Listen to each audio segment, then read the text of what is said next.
Okay, so we are now into session number 48 of our Thassilonian Resurgence Adventure Path, or TRAP for short.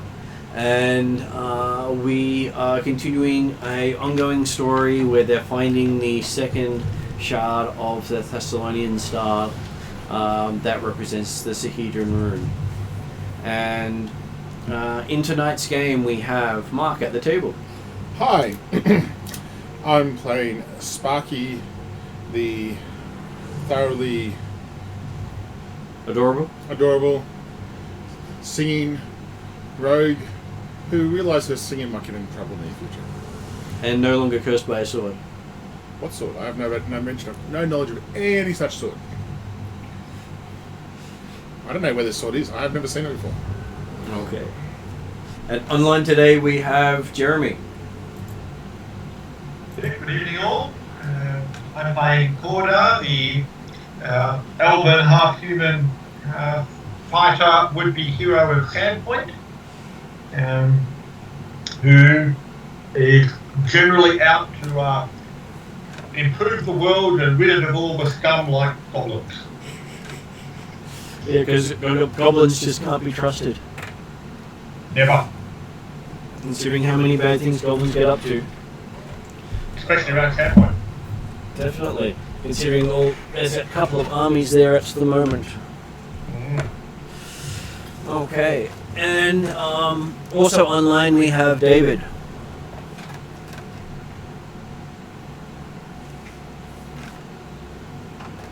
Who's on mute?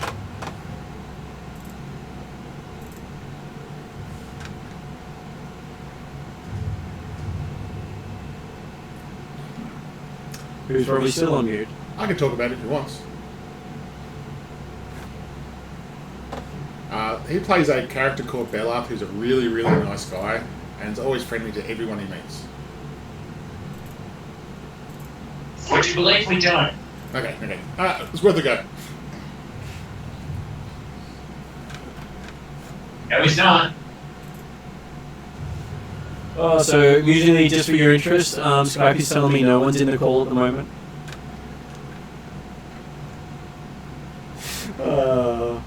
So it may drop out at some point, hopefully it doesn't. I'm still here. That's a lie, and I have no reception right now. I can understand that. Okay, so do you want to describe Bella to us?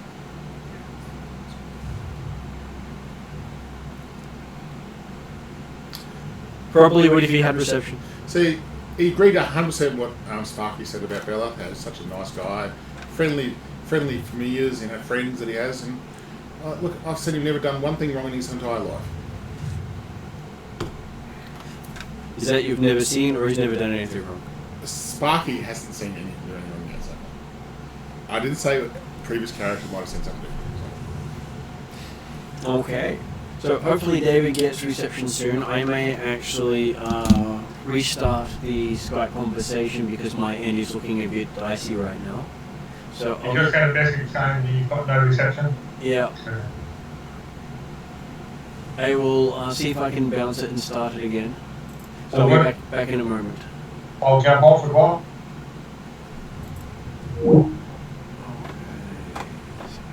I'll leave that.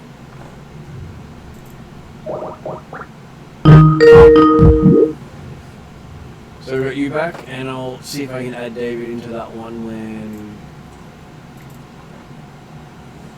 David, wrong David, other David. Obviously, you might not get back if you've still got no reception. That's right. Well, at least he will be added to the call. At least if the signal was better at your end, it's good start. Look what we can do. So every time I add David to the call, it loses who's who. That's all good. Well, I'll just play Bella. I'm sure there's no issue there. There you go.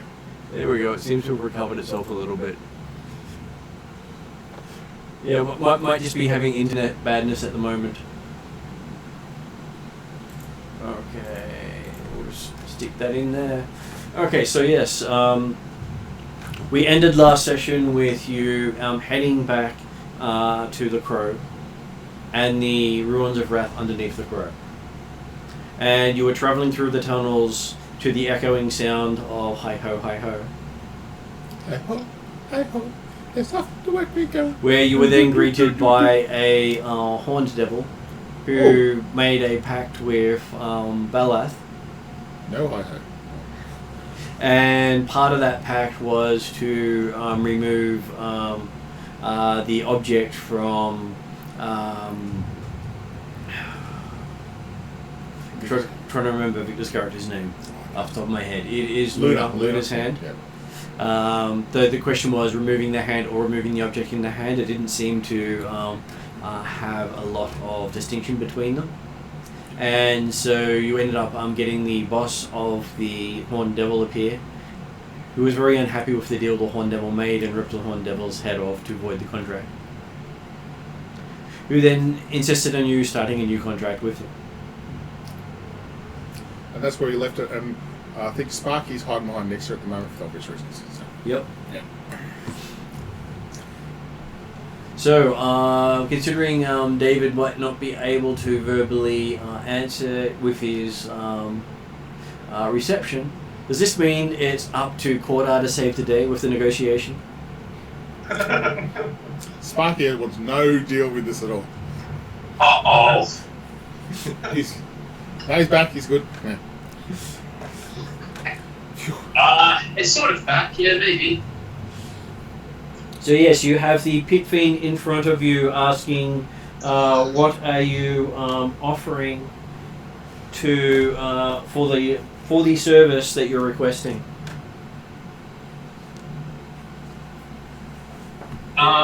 Didn't we offer him souls? You offered that to his subordinate who he said made a bad deal, so he ripped his head off. And voided your contract. Yeah, he wasn't really that interested in souls, yeah.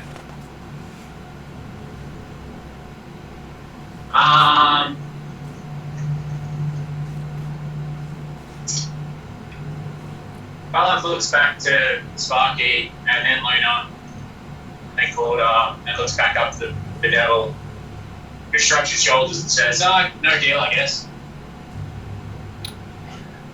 Says, well, a deal of a sort needs to be made for me to depart without claiming everyone here as payment. You should know this with your father's deals. Presuming that I care about the people that are here, except that me and maybe one of these people. Well, you would be the first one claimed because you were the one who made the bad deal previously. I didn't make any deal with you. With my subordinate, yes.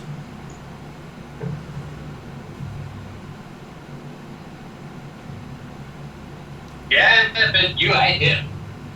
Yes, and now I need a deal or I claim assault. I mean, you don't get to just dictate the terms of anything here. You have rules to abide by. Well, as I was summoned by another devil, technically I had to follow the rules of engagement for that devil, which now seem to be rather moot at this point, considering he's inside me. I have no desire to make a deal with you. As such, I have no need to make a deal with you.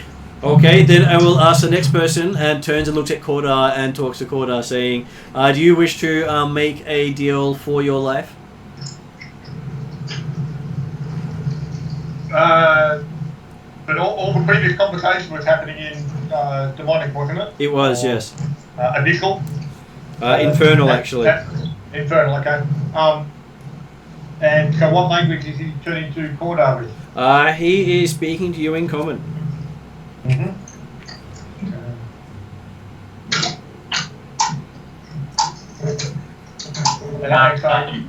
Looks to him and says, So what was the he seems to think that he needs a deal to go. And so he turns to Cordar and says, what was it again so much? He asks, are you willing to make a deal for your life?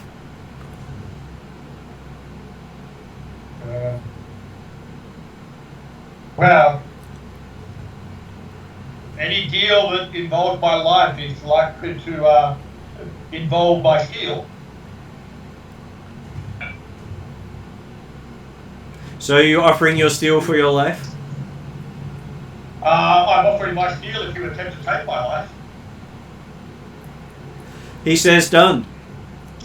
And disappears.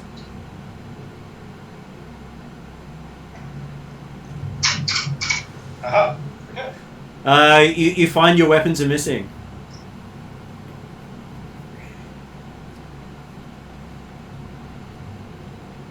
Wow, you just got Wishmastered.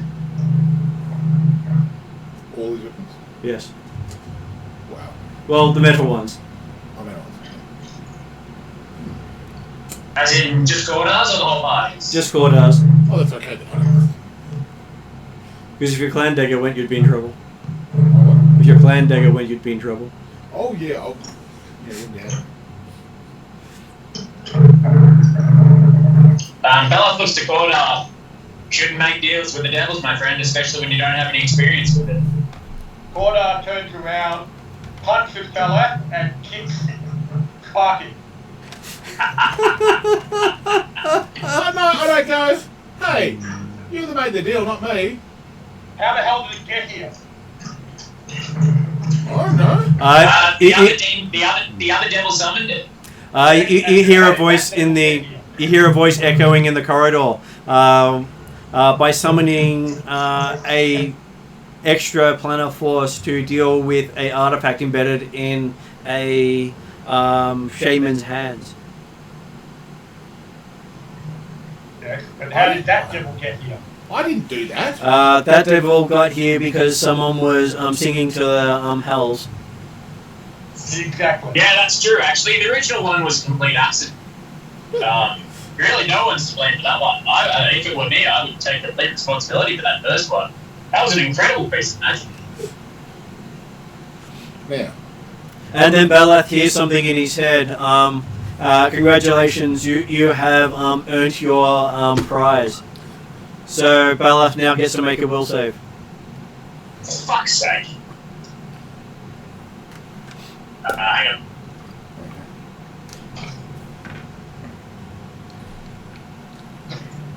I was pretty good at that. Where's my dice? No, Mike, you can't roll it for me. no, it's okay. Wasn't a good one. Yeah, I know. I rolled a 19 on the dice, so that's Ooh. awesome. It was close. That's fantastic. It was close. Actually, I got an 18, by the way, just so you know. Sucked in. Beat ya. Ballard Silver Tongue. 3, that's the one. Open. Defense. We'll save 28, 29. 29. 29 is a awesome will save. You feel pain rack through your body as you sort of fall to the ground screaming. It's another Tuesday. And you find that you had because you managed to only fail the test, you take 6 points of psychic damage. Okay. Instead of critically fail the test. Yeah, I didn't want that. See? How's this my fault still? And It's still your fault because I don't know what's going on now. And to make things better for you, you realize you have just passed one of the tests of the Hell Knights. Ah!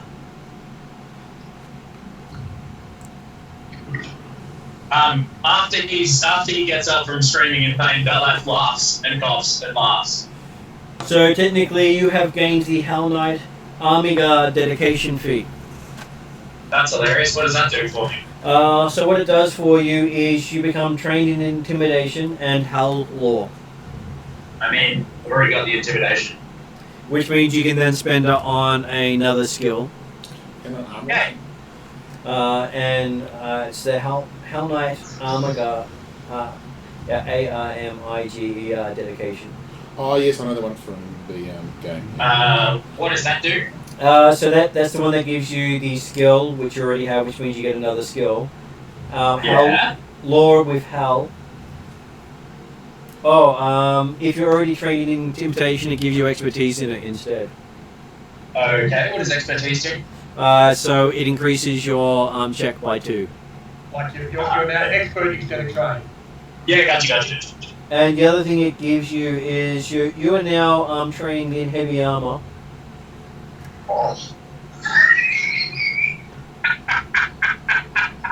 Yeah.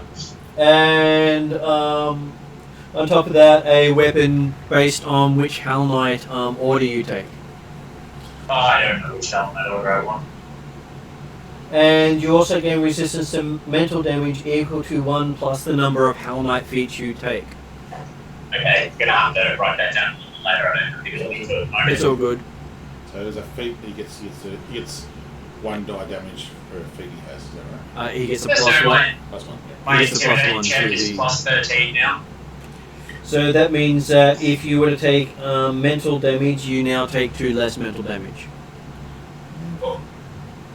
And basically it's the same as the Pathfinder dedication feat. You are now dedicated to the Hell Knights and to the Pathfinders. Congratulations. Yeah, that won't conflict each other at all. I was just going to do a Pathfinder lore. Does the Dwarven Hi-Ho song do that regularly? Possibly it does summon the evil around to take out the person singing. Dwarves do it en masse to summon all the bad things to them to stop them having to find them. I forgot about that, didn't I? Apparently. While I think of this, while he gets injured, I think about going, And I treat this as apparently you a also- experience learned. Apparently, you also forgot that the walls between hell and here were pretty thin at the present time. Did I know that? Down Yes. here. Yeah, People have been told that there were gateways to other realms open up underneath Benjamin. little You'd details. led us through one of them. Oh, to the edge of it, you didn't go through. Okay, to the edge, yes. It was a one-way gate. Halfway between coughing and laughing, Bellath hands Cordar a club. Well, no, okay. Just checking, Martin. Yep. Looking at Cordar's weapon list, I'm assuming he's only taken the steel weapons. Only the steel weapons, yes. So therefore, cold iron, silver, what else has he got? Yeah, cold iron and silver are the 2 main ones. They're still around? Yep. Because you specifically stated steel. Yeah. I will. I'll go search my backpack for a second. Bring out a pin. You sure you don't need this? Give him a pin. Give him a pin. Cordar pulls out his warhammer and treats it quite threateningly in front. Gotcha. Don't need one. Okay, I think you're fine. Let's continue going, guys. As you step back a bit further out of range, he'll draw his rancher off his back. So you're still in range. Nexa, why is he so mean to people? Nexa just looks at you and shrugs. Okay, I'm making sure Nexa Now. is between me and Cordo right now. Now, quiet. We were supposed to be moving quietly anyway. I'll see myself. I was sitting quietly when I think to myself. Oh, I think I was sitting quietly for a dwarf at the time, but might have been not quite enough. Is that what you told them? Let rubber loudly? No. This is in here right now. Do you actually have an inside voice, or is your inside voice also your outside voice? No, my inside voice is my inside voice. Okay, I have to ask that. Pimlico has a different matter on that one, but yeah. I will be quiet and make sure I do not upset Cordo for the next half an hour. And also, Martin, Yep. does that apply, like, when we get back to Iron Mark type stuff? Does Cordar discover that all of his steel weapons are gone? Only whatever you're carrying. Only what he was carrying at that moment in time. Yep. Okay, happy with that. Because that's So what you technically offered. I was just on a phone call. Did you lose all your cold iron shit as well? No, he's got cold iron, he's got silver, so he's got weapons actually right now. Because he specifically stated steel, and that's all the pin took. I did offer him a pigeon, but he didn't like that option there, David, unfortunately. Well, Bellath looks to Cordar and says, "You realise you could have tracked it. You had to make a deal to escape." Hey, I wasn't dealing with him, I was threatening him. Yep. And you gave him an opportunity to make a deal. We could have gotten so much power from him. Well, we should have killed him outright straight away.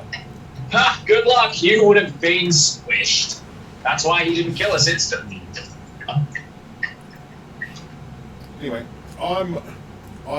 So, just for future reference, the next time a devil shows up, don't say a damn word to him.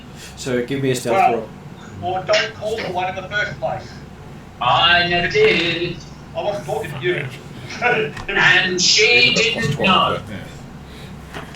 She knows the gates down here are very thin. She was singing a song. No one knows. I didn't even know that it would have summoned the summoner. 17 or 6 roll. Not bad for level. Okay, so as you're talking, you both notice that Sparky has walked off down the corridor rather stealthily. Where the hell is she going? Well, at least she's doing it quietly. I'll walk a little bit, I'll stop and then wait. I'm sick of the arguments, I'm just going, this is going We were, at this stage, we were in the long tunnel, actually under the aerospan, without any other side passages, aren't we? Yeah, you just entered it because that was where the hearing the calling from behind came from the tunnels. Yeah, okay. So at least you can't take the long turn. I mean... It's Sparky. I'm sure she's capable of anything. We need to difference between Sparky and Pimlico. We really need to get rid of that. Anything, I think. I said capable of anything. You could find a secret door along the way.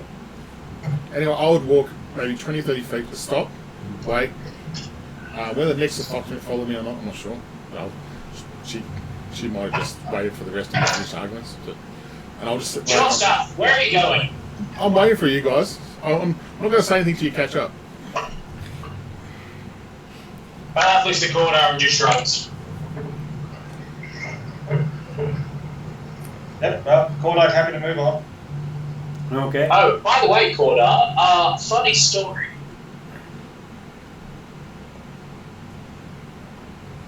Yeah. I might sort of be a Hell Knight now. Congratulations. Thanks. Certainly it appears that the Hell Knights are not the automatically force of evil that apparently they appeared to be. They appear to be different factions. As long as you're in the appropriate faction, good to hear. First of all, you know me, and I know you. We both know that appropriate is relative, and look, I'm still concerned.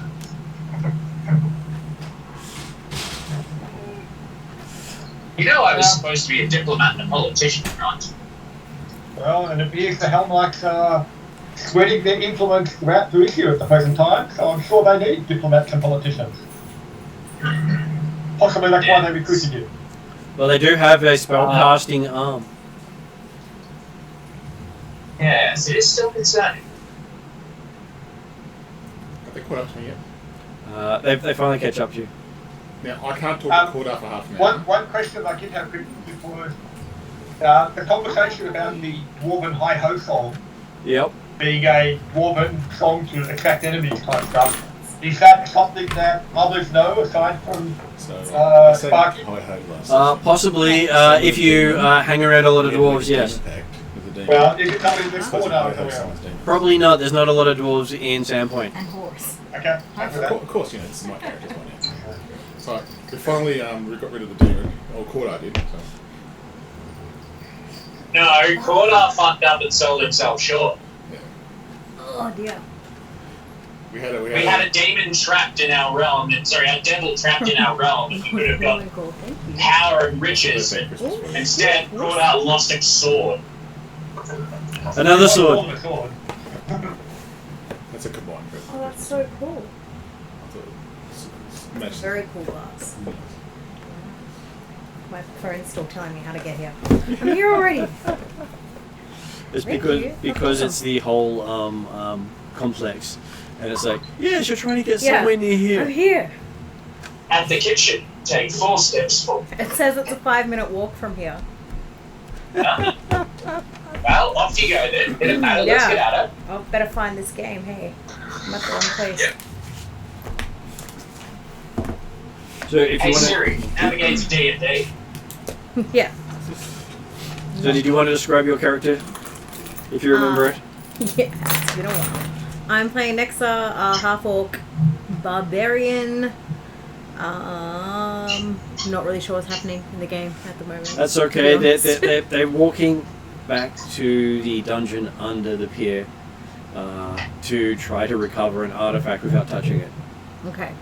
And on the way, the dwarf did his summon demon song. Mm-hmm. Hi ho, hi ho. Devil. Sorry, devil. And a devil showed up instead of a demon. Mm-hmm. And then the demon came up because the devil summoned the devil summoned a bigger devil. and then the bigger devil ate the other devil. And then tried to negotiate with Bella. Bella said no go. And then Corda. Successfully negotiated with Corda. And while these two were arguing, I just walked up further just because I was trying to hide behind you. So you summoned the demon and then just legged it. No, I unintentionally summoned, didn't realise it was going to happen, Yeah. and it got sorted, so I thought let's just move on. Okay. Alright. Yeah, and what Cordar doesn't seem to realise is that he could have gained power and money and fortune, but because the devil had to make a deal before he leaves, and he fucked up. Well, the more you ask, the bigger the price. So what did you ask for? He basically wanted to do nothing. So, basically... Oh, no, okay. Effectively, after Balath had been gabbling in Infernal or whatever it was at it for a while, but no one else understood, the devil then turned to Cordar and said, "So you, what are you going to trade for your life?" And Cordar responded, "Hey, anytime my life is threatened, you'll be answering with my steel." So he traded his Apparently steel he took for that his as the idea of taking all the steel weapons and disappeared. Yeah. Okay. Not bad. Just to very much, Yeah, and Cordar thought he was going to fight him. that also applies to magical steel weapons, I'm assuming? Yes. Yeah. He lost everything. No, he did. He had a lot of non-steel items as well. Yeah, Also- Caroline and things like that. But Balath is sort of a Hell Knight now. Interesting. Well, he did stand up to hell. I think it is. Yes, we also killed some bad dwarfs, and I got rid of the dagger that just stabs things. So, or the rifle. Oh, how'd you get rid of that? We had to do uncurse and all that kind of stuff on it. So He asked very She nicely. went back to the Mountain Pine box and she arranged things. yeah, it's range things. Kept the receipt and returned it. Yeah. Stuck it on a wall with a do not touch I had to sign. get Jeremy's auntie. Was it auntie or mother? Is auntie? Grandma. Grandmother. Yeah, grandmother. Okay, but he wanted to go And I considering did. the fact that Cordar is older than her, but Yeah. She had to do all the decursing, and I don't have that rapier anymore. Okay, smart. Because every time I try to attack something, I slice my hands. Unless well, that's not the only thing that happens. yeah, then I When you said the thing that stab and poke things, yeah. what you mean is poke friends, or at least party members. It didn't poke anyone else but that. That's an excellent definition, Jeremy. The biggest curse of the item is it shortens the life of all the friends around it. Yeah, right. It gives bad luck. So anytime anyone rolls a natural 20 around it, it changes it to a 1. Unless it's the wielder of the sword. Mm. So just by being in proximity, suddenly you're crit. Everything sucks. Yeah. Yeah. Did that actually happen? Did anyone Didn't roll a quite get 20? that far. No, didn't fact. That's I was good. waiting for it. I was trying as a character to work that out. As a player, I knew it was definitely wrong, but yeah, as a character, like, yeah. Oh, why isn't it doing this? Let's stab other people. Why did it stab other people? Okay, so you wander down to the secret area where you found the door and the stairs. We'll return to the site of the battle with the Darrow and then go through the secret door that Bella considered not so secret. And we'll go down the stairs past the big dead spider thingy, and back into the room that had the Shard. the 7-pointed star shrine and altar thing. So it goes down 250 steps. Yep. So quite a long way down. Now, it's past 30 minutes now, I assume, so I go. Do you ask on the way, does Cordo want to use the tongs and the steel, whatever we got, do it himself, or does he want somebody else to do it? I was on the way down. So is this how we're going to collect it without touching This is it? the one that got in the bear last time. We're going to actually not try to do the same thing again. So the aim is to try to put it into a safe container and then take it back to our Lady High March. So this is probably the end of the Should have brought a large frog that could swallow it. Unless, of course, then it got superpowered. True. I would like to see a superpowered frog though. It's not that hard, I've got plenty. Okay. I also have demonic We might have frogs. lost David. It's okay. He'll just say He'll be back. He'll just say he's watching things. So He does have the, he is disconnected at the moment. yeah, it's okay. He's in bad reception spot. Okay, so yes, he's providing oversight at the top of the stairs while the rest of you go down. Well, okay. Just happy to have him come down and stay back to the party, but be down at least at the doorway when things happen. So I don't. But yes, certainly, when Sparky asked Cordar about the tongs or lifting, Cordar just gives a look on the idea that he doesn't trust you for anything right now. Yeah, fine with me. I've got the best decks, but I've got the best skill with this kind of stuff. But it's okay. I'm happy to record out to do something silly. It's okay. So you step into the room with the shard. The room shines with a golden light emanating from crystals embedded in the dome ceiling. The entire dome is painted in reds and golds, depicting the glory of ancient Thassilonian, and remains as pristine as the pigments were just laid. An altar shaped like a 7-pointed star sits in the center of the room. A smaller 7-pointed shape has been carved into the center of the large block of stone. Sitting in one of those arms is a shard of black metal, which is the... And there's still apparently nothing else in the room, and there's going to be anything else disturbed since we were in last year? No, you just see the footprints of Luna that lead up to it, where Luna was about to reach in and grab it. Now, Yeah. I'll make sure Luna doesn't. I'll take Luna back so she does not get close. She was very keen to put into her arm on stage. No Luna tonight? No. So I'll step the back, and if Cordar's happy to go forward and do it, I'll just step back and then do it. Okay. Okay, the corner, I'll go up to the altar then and take a look around the altar and see if you can see any evidence or concerns of like levers or anything like that that might move things or activate if he does anything. And then, assuming he doesn't find anything, he'll then carefully get the box out, put it on the ground near the altar, and get the tongs, and then aim to pick up the shard and put it in the box. And Okay. then close the box using the tongs. I will make that a acrobatics roll for you to see how well you can handle the item without dropping it. Mm-hmm. You should be fairly good at that. He's got +9, so gives him 26. Okay, so yeah, very good at that. You pick it up and drop it in the box without any problems. You do notice that the edges of the tongs are seared. Okay. As I said, so you'll aim to close the box with the tongs, and then if the box is one that could be well, does the box have a lock on it, so like a mechanism to actually seal it? It does have a sealing mechanism with it, so you can actually seal it. Yep, so he'll seal the box up, and then if the tongs look to be moderately appropriately sized or shaped to actually carry the box, he'll aim to pick the box up with the tongs as well, and then start walking back to the others. If the tongs won't hold the box effectively, he'll just pick the box up and put the tongs away and back. It's awkward, but you can pick up the box with the tongs.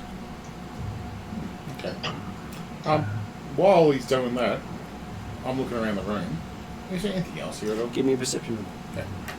Because I'm getting a bit bored just watching the whole Tom box thing. So 26. Okay, well you're looking. 20 so 26. Yeah, 26. You see what appear to be the two statues either side of the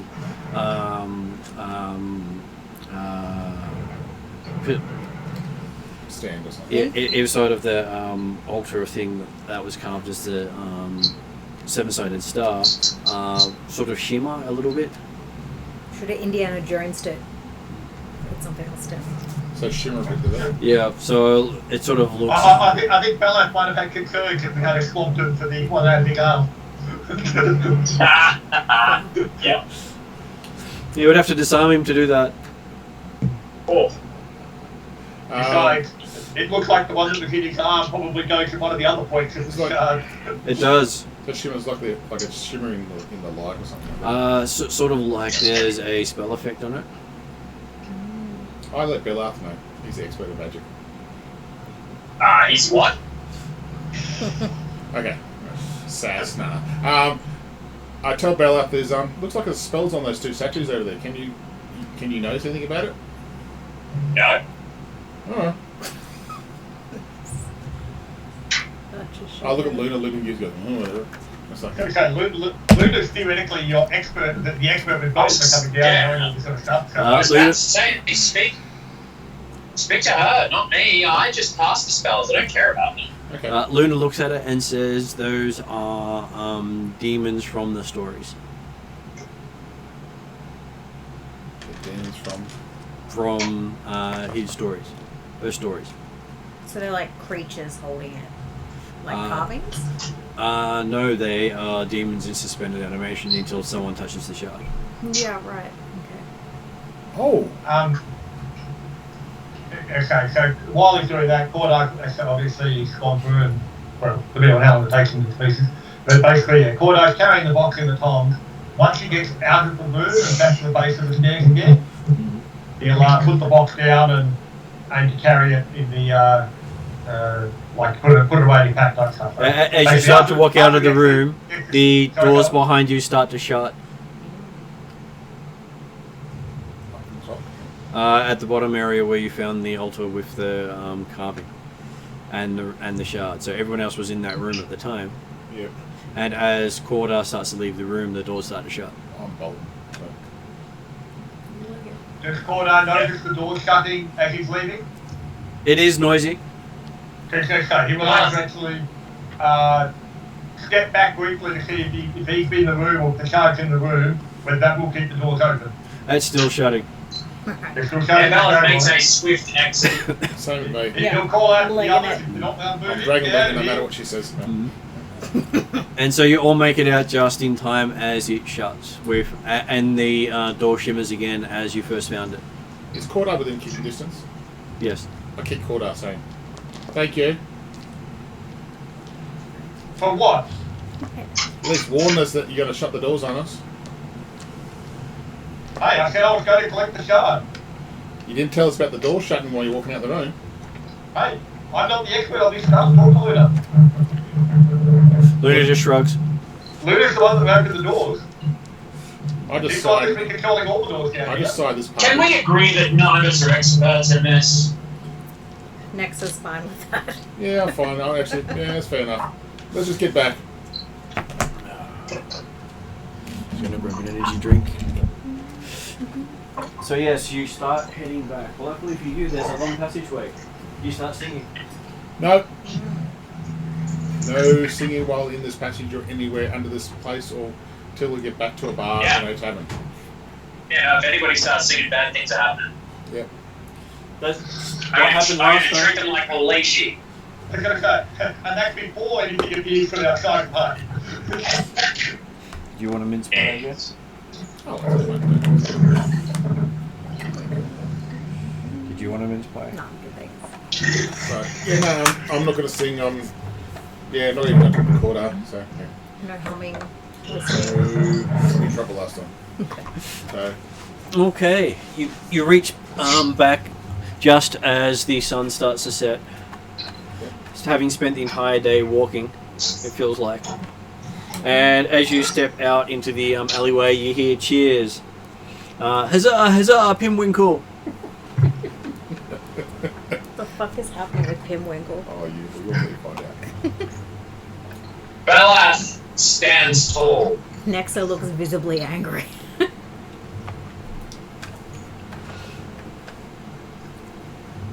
Can we see the crowd, or we just hear the crowd? You can hear the crowds. It was a couple of blocks away, so there must be quite a crowd to be cheering. Yeah, okay.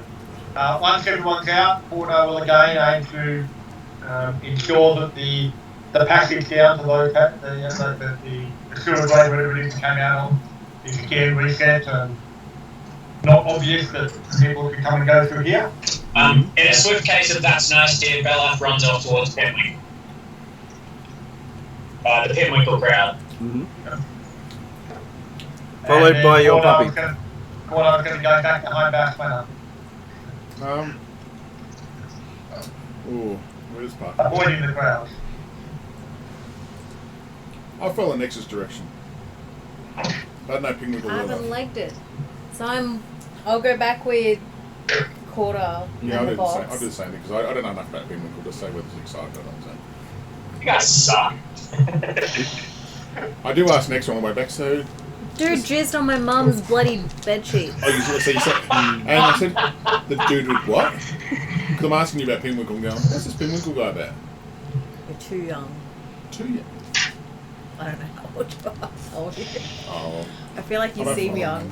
I'm about 50 years old for a dwarf, Yeah. but that's a young dwarf. So, he did what to your mum's what? What I said. Wow.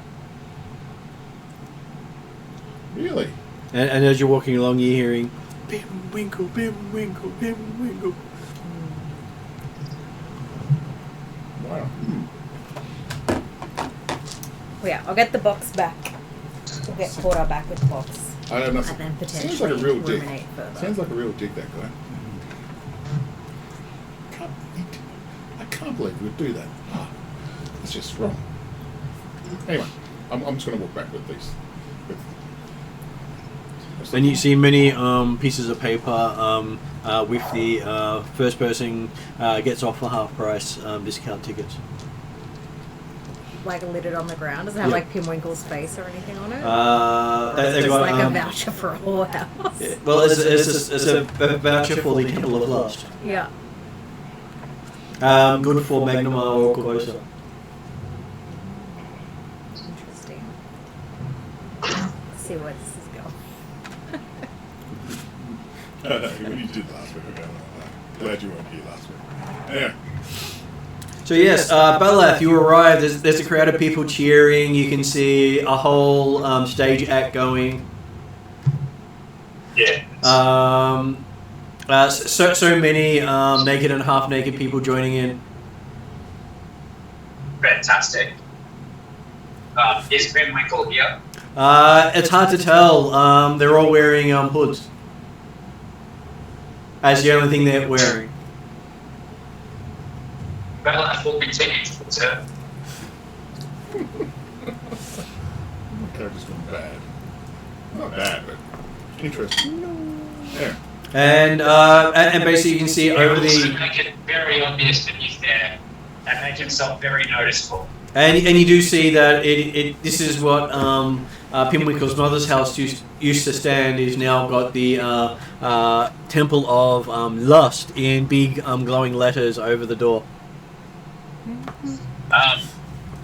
A small flame comes from the end of Belath's staff, just as a flame from the staff, not aiming towards anyone or anything, just making it stand out just a little bit more, and you will continue to observe. Some people look your way, clap and cheer, and go more, more.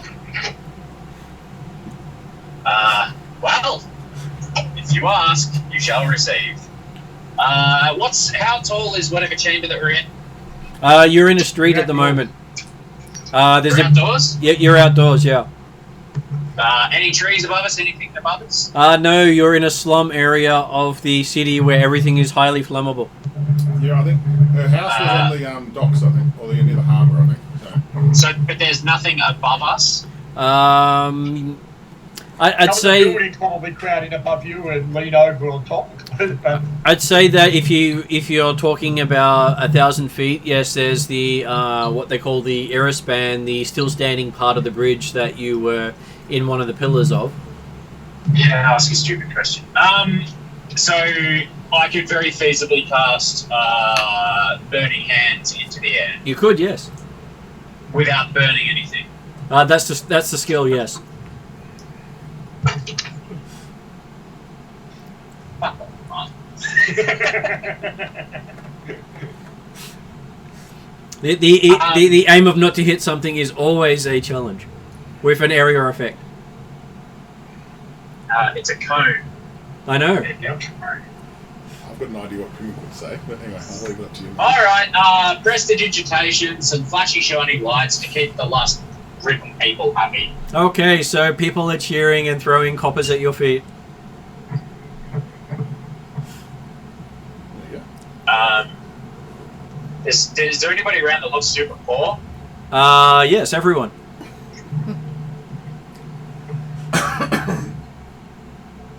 He gestures to someone and says, pick these up and give them to orphanages. Someone scoops them up and going, "Oh, thanks for tonight," and starts running towards the Orphans doors. without eyes. It's so good to see that Bella, inducted into the Hell Knights, has turned him into a noble, worthy warrior for the people. No, it's just a place to collect more eyes in one spot. As you're watching, the guy who you just gave the coins to rushes to the front and puts the coins in and gets let inside. I get I'm extras. okay with that. I've tempted one more person into a life of sin.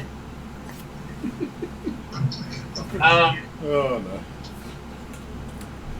Right. You do notice that the plan from the start. you do notice Sorry, that the building has is now about a 4-story building with lights and noises coming from all the rooms. Red lights. Sure. On the outside. And green lights and blue lights and Lots of blue lights. You know what? Belaf is going to go into this place of wholesome morals. Okay, as you reach the door, it says, "Oh, Belaf, sir. I believe that there's a coupon here for a free ride." Yes, that's nice. Where's Penwinkle? Pimwickle's currently at the other opening today. He was here this morning, but he's off at the other Temple of Lust in Corvosa. Yeah, I do. My goodness, there's multiples. He's franchised them out. Yes, he's looking to Oh, expand so- his temple. Martin saying is at the other opening. Oh, Jesus Christ, Danny. Oh, That was intentional. dear. So, are any of his wives here? Yes, they come here often. Are they here now? Do they Yes. work? Which ones? It sort of gestures and says, "Which one would you like?" No, I just want to see the pair of wives. Oh, there's more than a pair now. Oh, there's more than pair. No, I just want the pair. Well, there is no the pair. He's expanded his franchise. The OGs. Oh no, my Penwinkle is broken. Oh, no broken. Belaf scribbles a note and says, "Do me a favour and pass this on to Penwinkle, please." I'm sure I will send it to him. Do you want me to read it to him right now? You can do whatever you would like as long as Penwinkle gets it. Oh, she says, "Okay." Then she grabs you and starts to pull you into one of the rooms.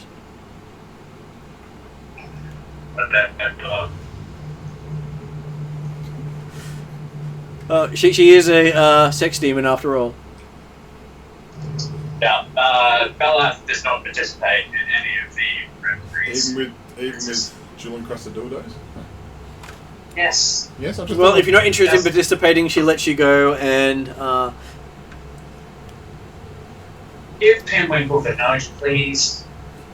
She opens it up and then closes it and says, "He's been given the note."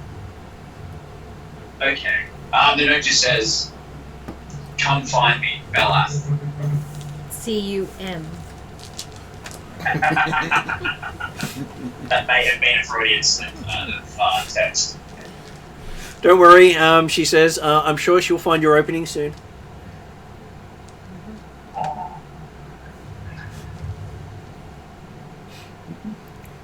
I'll let you play this one. Not me. And she's happy to provide any services you need. Do you need any other services? Yeah, no. When it's this over, it's just not fun. Yes, no, I'm good, right? Oh, no, it's all silly. And God, thanks. I heard the yes there. That's what I heard. But he left. Oh, there. Yes, he left. Damn it. He's at my parents' house. There's another place you could go to too, but that sounds like it, yeah. Well, that's okay. What do you mean, that other house that I have? No, it was because... I was going to say, he doesn't own that one. He can't have that one too. Well, his sister is pretty high up these days. Leave my little tarot shack alone. Okay, so back to the others while Balath is making his way with disquiet back to Hindmarsh Manor. So he normally has fun when he plays hard to get, but there was no hard to get here. Yeah, it's just boring. They're going for sheer volume, not for quality. So, Belath and Pim Yeah. were close friends, were they? I gathered that kind of when he just walked off and to see Pinwickel. And you see all these posters of the opening for the Temple of Lust, which is just this big building with looks like fireworks coming out the top of it. Yeah, much along Annie's point of reference, I don't want to know about the opening of the Temple of Lust. Okay. Seems like an intriguing guy, but anyway, I'll leave it go. I'm sure you guys will tell me over time. Okay, so you make your way up to Hindmarsh Manor. It takes a little while. As you get there, Balaf shows up because apparently he didn't spend that much time at the other place. And you had to go around the crowds. Quick finish, huh? Have fun, did you? I mean, no, he's ruined it. Ruined what? It's terrible. Like, the corruption of souls is an art form. This is just a factory. Like, it's disappointing what he's done. I didn't see he wasn't even there, and he's just gone and turned sex into a gigantic industry. McDonald's of sex. It is. There's no quality. Each meal is a happy meal. There's no chase. There's no true It comes in a box. disruption of the soul. It's just wrong. Special sauce. You guys get on the special power. Like, Sparky will just go, so you were friends with Pinnacle? I just look at Bella. Yeah, Pinnacle and I used to be friends. But this is... Wow, he really took what I gave him and ran with it. I want to ask more questions. Like Sparky wants to ask more questions, but he feels that she needs to ask it another time, so... Luna doesn't seem to want to know and just pushes past. Yeah. So, Spock, you can ask if you want, but I'll answer, but just be prepared for the answer. Feel that. that's right, you are Chilaxian, so it does make it interesting. How many people do you know that talk with devils and come off how it works? True. I don't know. Maybe. Somebody could say it comes off for the better without paying the price. It's true. You do have your unique way with them, I feel, but I'm still... This Pinnacle seems to be a character that... unusual, that's all. Well, you know, it used to remind me, there's something about you both really remind me of each other. I can't really put my finger on it, but Really? I feel like you share some sort of similarity. Okay. Commonality of stupidity. I wouldn't be saying what? Okay. Leave the poor girl alone. Now look, Penwinkle was a very unique character, and he never used to be like he is now. But I mean, do you know the concept of snowballing? And I'm not talking about the Annie kind. The snowballing, wherein you roll a snowball down a hill and it collects more snow and gets bigger and bigger and bigger. Well, in this case, Penwinkle has snowballed, and I dare say he's probably has snowballed in the Annie kind of way as well. Okay. Had a bit of bad luck, sounds like it. Not really bad luck. I dare say his life has probably drastically improved as far as he's concerned. Oh, But okay. he's just ruined everything, really. Okay. Maybe next time you go to the temple, I'll come along just to see what's about. I dare say it might be a bit of a one-sided conversation, the both of you talking to each other. Possibly. But I'm just... Yeah, it's... Because I think Cordar doesn't really like Penwinkle at all. Nexa... Yes, if she told me what... doesn't like fun. Yeah, that's true. Nexa... I can understand Nexa's concerns, what she told me. But then Yes. Yeah, it's... Look, even for me, that's a bit too much. Yeah, okay. Okay, that's enough of that. Let's go hand this box in. Wrong term at the wrong time, but yes. Yeah. I was going to say, you want to go back to the Temple of Penwinkle? No, I'm talking about the shard that's in the box that we need to That's handle. alright. Cordar's using protection to handle it. Yes. Corda did luckily use protection. Yes. They charge you extra if you don't. And you find that Balaf does notice that the closer he gets to Hindmarsh Manor, the less of the Penwinkle posters are up and around here. So it's just the poor people that like it. Well, poor people apparently flocking in droves. Well, it is the McDonald's of sex. The rich people go to like the higher end brothels. You got to start somewhere. So he's like the Charmwood takeaway. That's what I'm just putting. I'm trying to think of a really dodgy takeaway at the moment. Shanwood chicken. Charmwood chicken, that's right. He's the Charmwood chicken of Magnamar. Okay, so yes, you reach Hindmarsh Manor. They do have guards outside at the moment. They don't normally have guards out. Okay. How long were we gone? You've been gone for about half a day. Well, probably most of a day, actually. Because you left about sunrise and got back about sunset.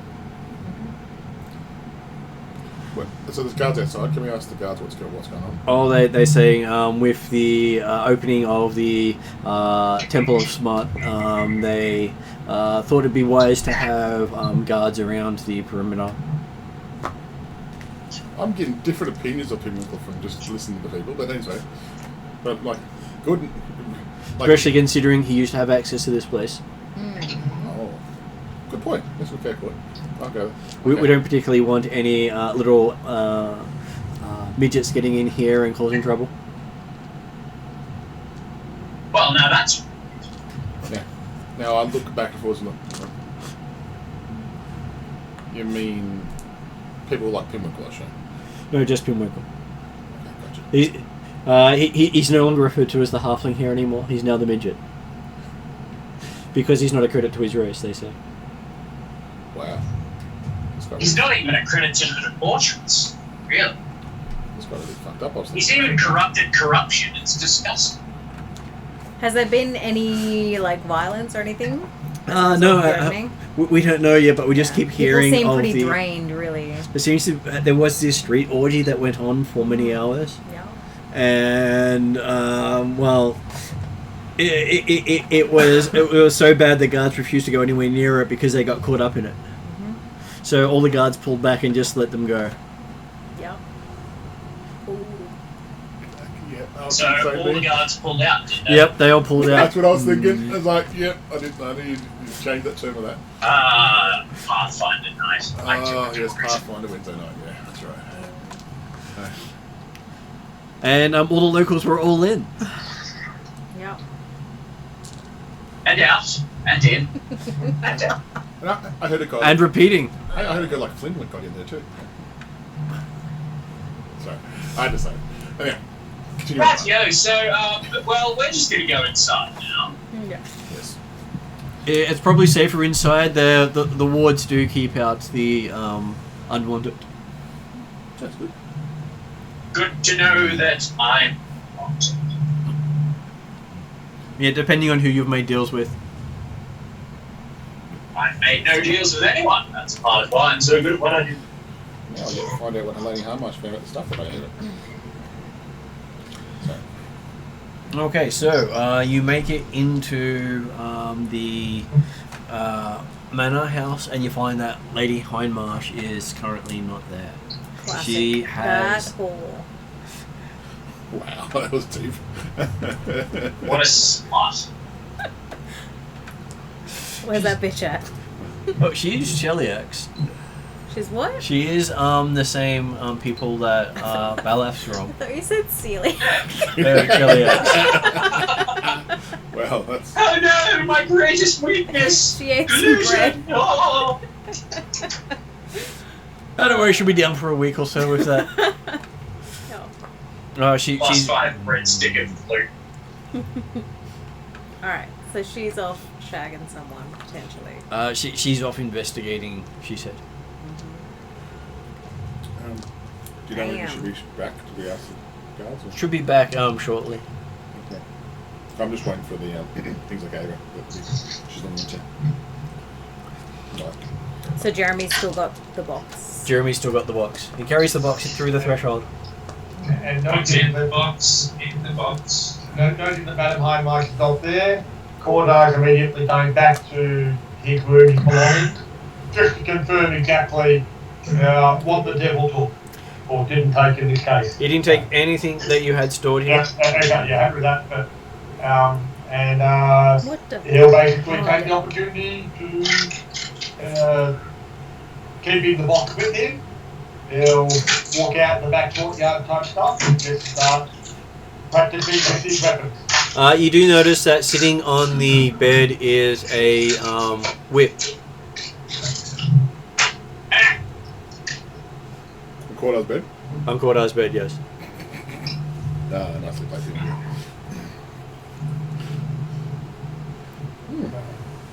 We've got a group room, haven't we? We haven't You got do. any big rooms, have we? You don't have individual rooms. So, look for Cordar. Right. Is there anything on anyone else's bed? No. Did he recognise the whip as belonging to anyone specifically? You don't. It doesn't look like any whip you've seen before.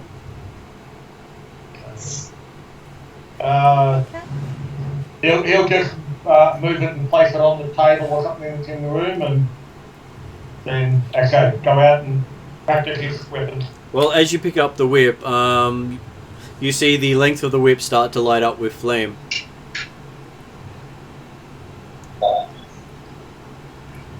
He'll drop it. Flame goes out. Like, we all have separate rooms, they're not joined together. It's one big common room. I go We've on. got bunk beds. You have a whip, Cordar? Looks pretty dope. No, I don't know who's doing it. I was about to go and cover it and left it on the bed. I can go and move it, put it on the table. I can move it was, but there's obviously more to it. He's going to pick it up with the tongs. He's learned. And Just take the tongs everywhere from now on. place it aside for the time being and say, Good. Okay. Yeah. Baleth will hopefully get into reception soon. yeah, so you break it up there, David.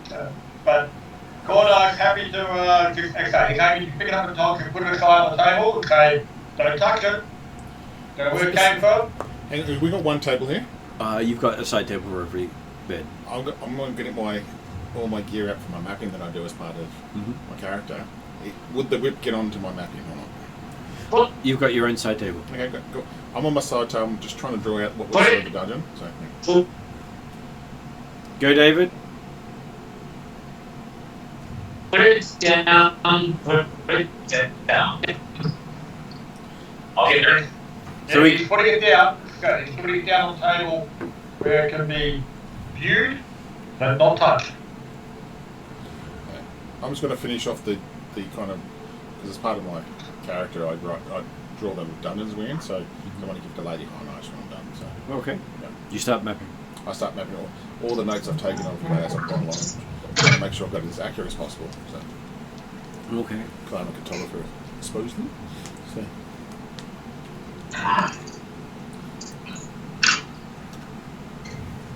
So are you back again, David? No, not again. Well, you seem to be pretty clear now. That was clear. Yeah, we'll see how we go.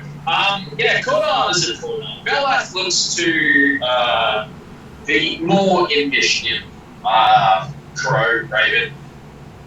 Raven Crow, and gestures to the book and says, "Go tell me what you can see and know, sir."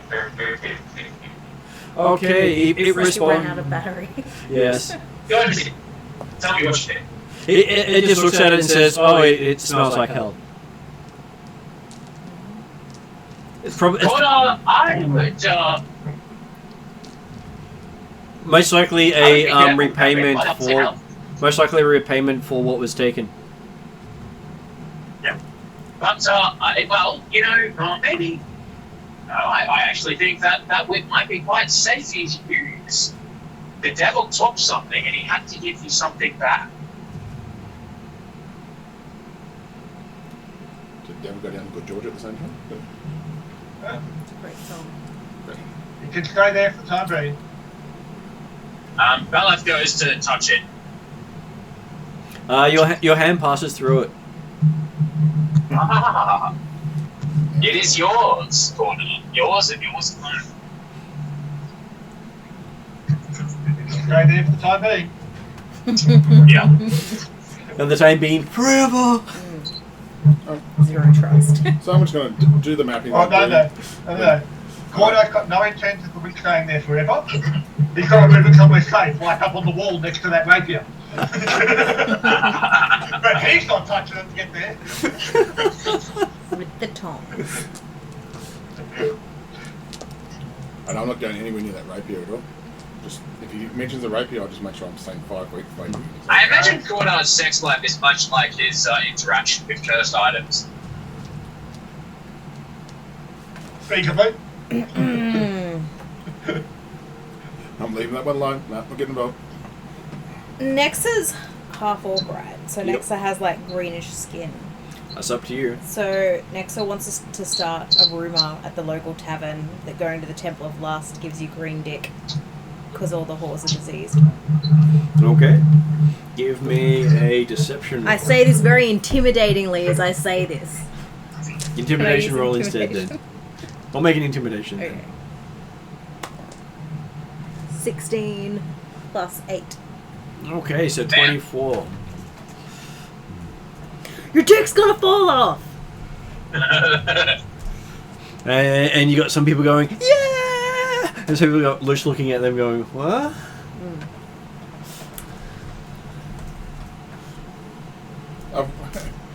Is she gone down the tavern by herself, or we've gone joined her at all? Himself. Clearly I have a penis. Sorry. I just showed it to the tavern. My apologies. Yeah, previous character's has Mr. Cordo, I'm just up with that. Yeah. Yeah. Is it just gone down? Have you gone down by yourself? Yeah, Or sure. Okay. Yeah, and most of the people there just haven't really gone down there because it's so far to walk to the poor quarter. And the streets are so narrow.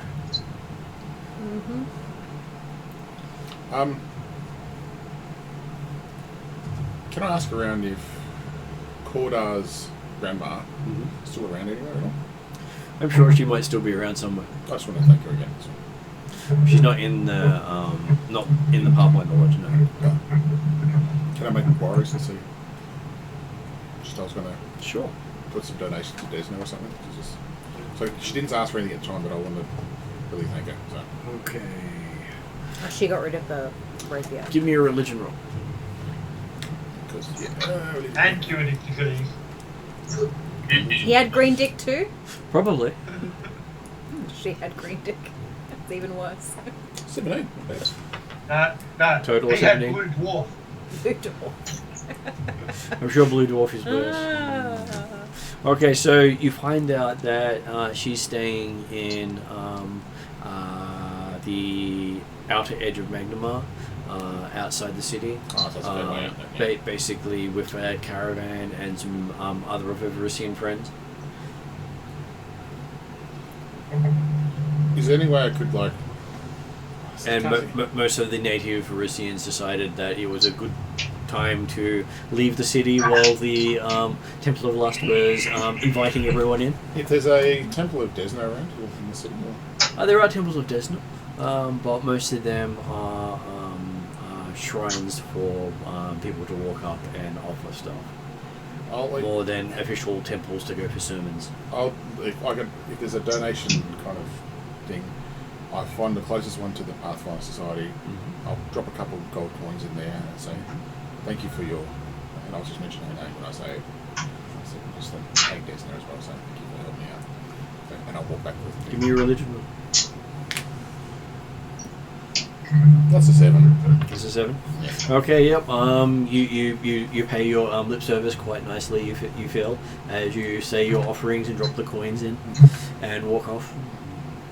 That's all I do. So if I can't see her in the city, then it's no point there. So, but if we come past this way again, or I hear about her travels anywhere, I might go and say thank you. Yeah. So anyway, that's it for me, and I'll wait for later on much to get back. So. Okay. So the night passes rather uneventfully. You get off a lot of stories about how bad the Tell Temple of everybody. Lust is. Yeah. And people come to you with rumours of how their member might split in two if they go there, or if they don't have one, they might gain one. Green and pussy like Usher's dick. Oh, And there's stories of those who just have lots of them, and Multi-dicks. and you don't know who you're going to get. So you might pay for a girl and get multi-dick guy. Yeah. Bloody hell, Pimlico, you've gone left field. No, you probably would have gone that field. So yeah, I just generally try to besmirch the name. And the more you try to besmirch the name, you realise that there's probably not much, difference between where it was before you started and after you've been besmirching it the entire time. You might actually have increased the reputation of the place with your besmirch, with the way you've been selling it. Interesting. Alright. Because you have a feeling it was considered fairly lowbrow to begin with, and now it's been talked about in the upper class taverns. Any publicity is good publicity. People who could probably said yes, yeah. Right. So you might have just done him a few favours. Can I find out, do I already know where the other location is? Yeah. Yeah, okay, cool. You're extremely sure exactly where the other location is. Yeah. I'd be very pissed about it. Yeah. And if Pimlico was Pimlico, he probably would have named it after your mum. It depends on Pimlico's thing on that one. So Nexus Palace, come inside. it's possible. Is it wrong that Ballas thinking about burning the joint down? No, I'm feeling it. I can't blame you, honestly.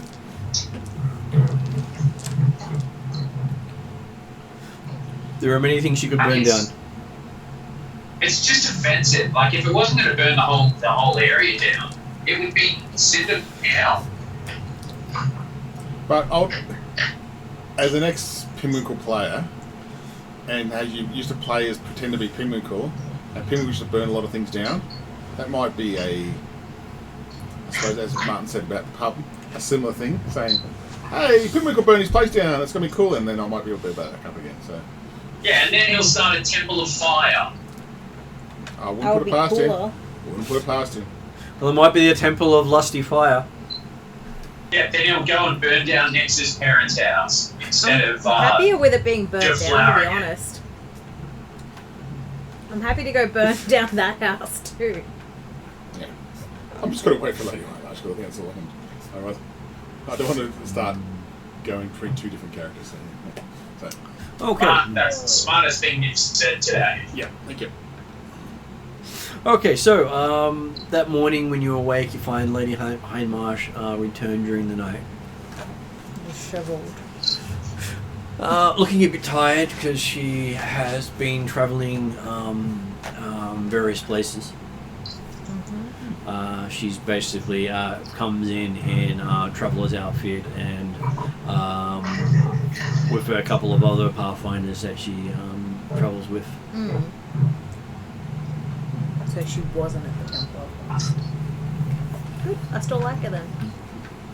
So anyway, Did she? Well, she has the same Or- attitude Bella has. It's not supposed to be that overt. So what was that, Jeremy?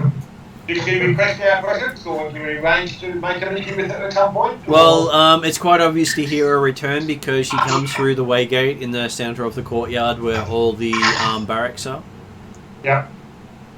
And it's quite loud, her coming through, like a bell going off. if she comes But, again, but of course, the thing that, well, for the court aspect at least, figuring that she's certainly not an outback call, so therefore, we'll just let it be known that yes, we would like to meet with her when she's available, and that we've recovered the shard.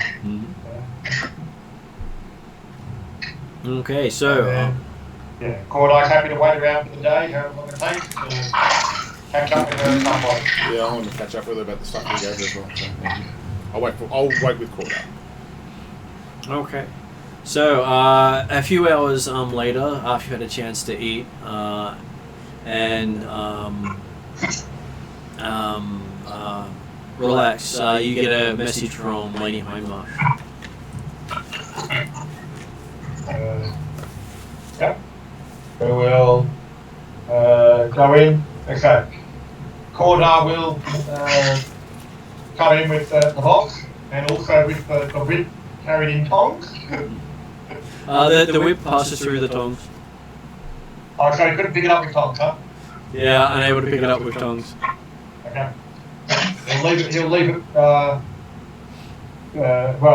in that case, then it'll probably stay on the floor when he dropped it, when it deflamed.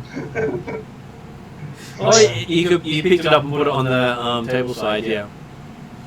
Okay. I'll have this. Yep. Because you didn't say you were using the tongs at the time. I thought I did, but okay, that's right. I must have missed it, sorry. No, that's fine. Okay, certainly happy that it's out of the way for the night. And then, but in that case, then if you can't be up for tongs, he will just,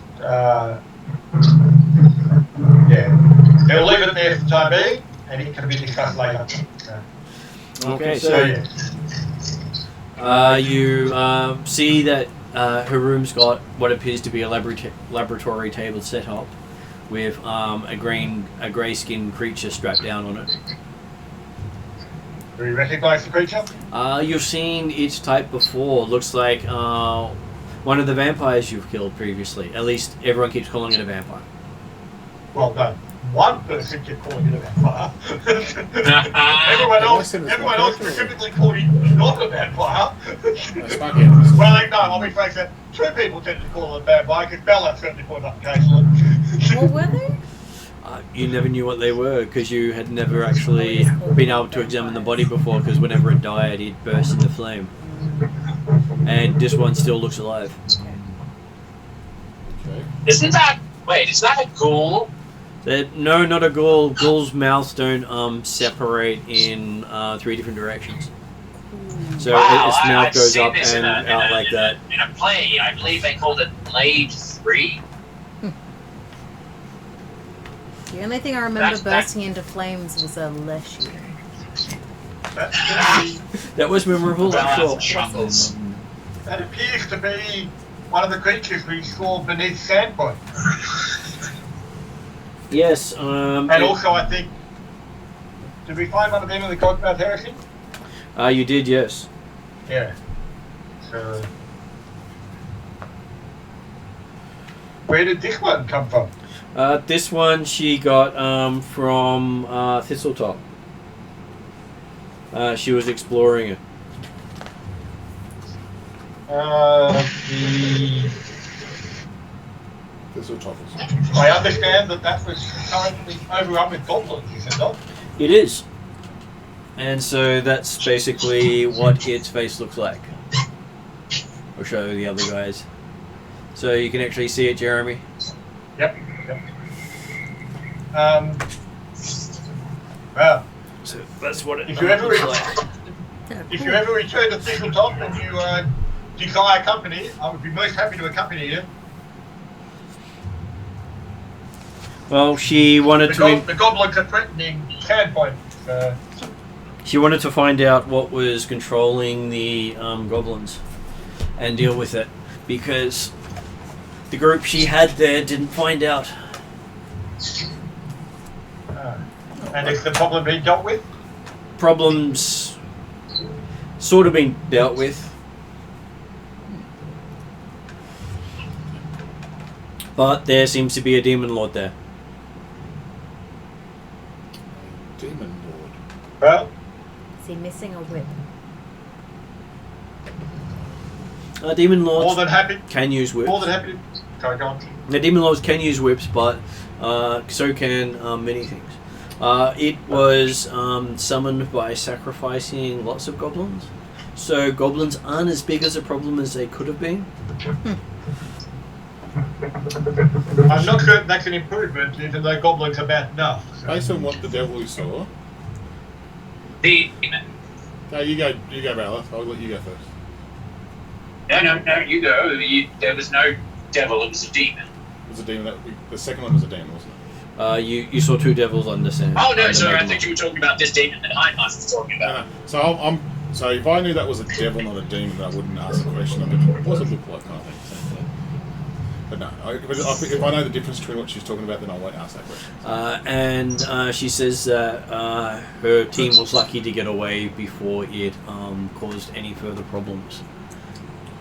Okay. Well, if we can be of assistance in any way, please let us know. If you can find something that will work well against demons, she would be appreciative, because most of their gear was not up to scratch. God, your whip probably well. Okay, cold iron, I understand, should work against demons, does it not?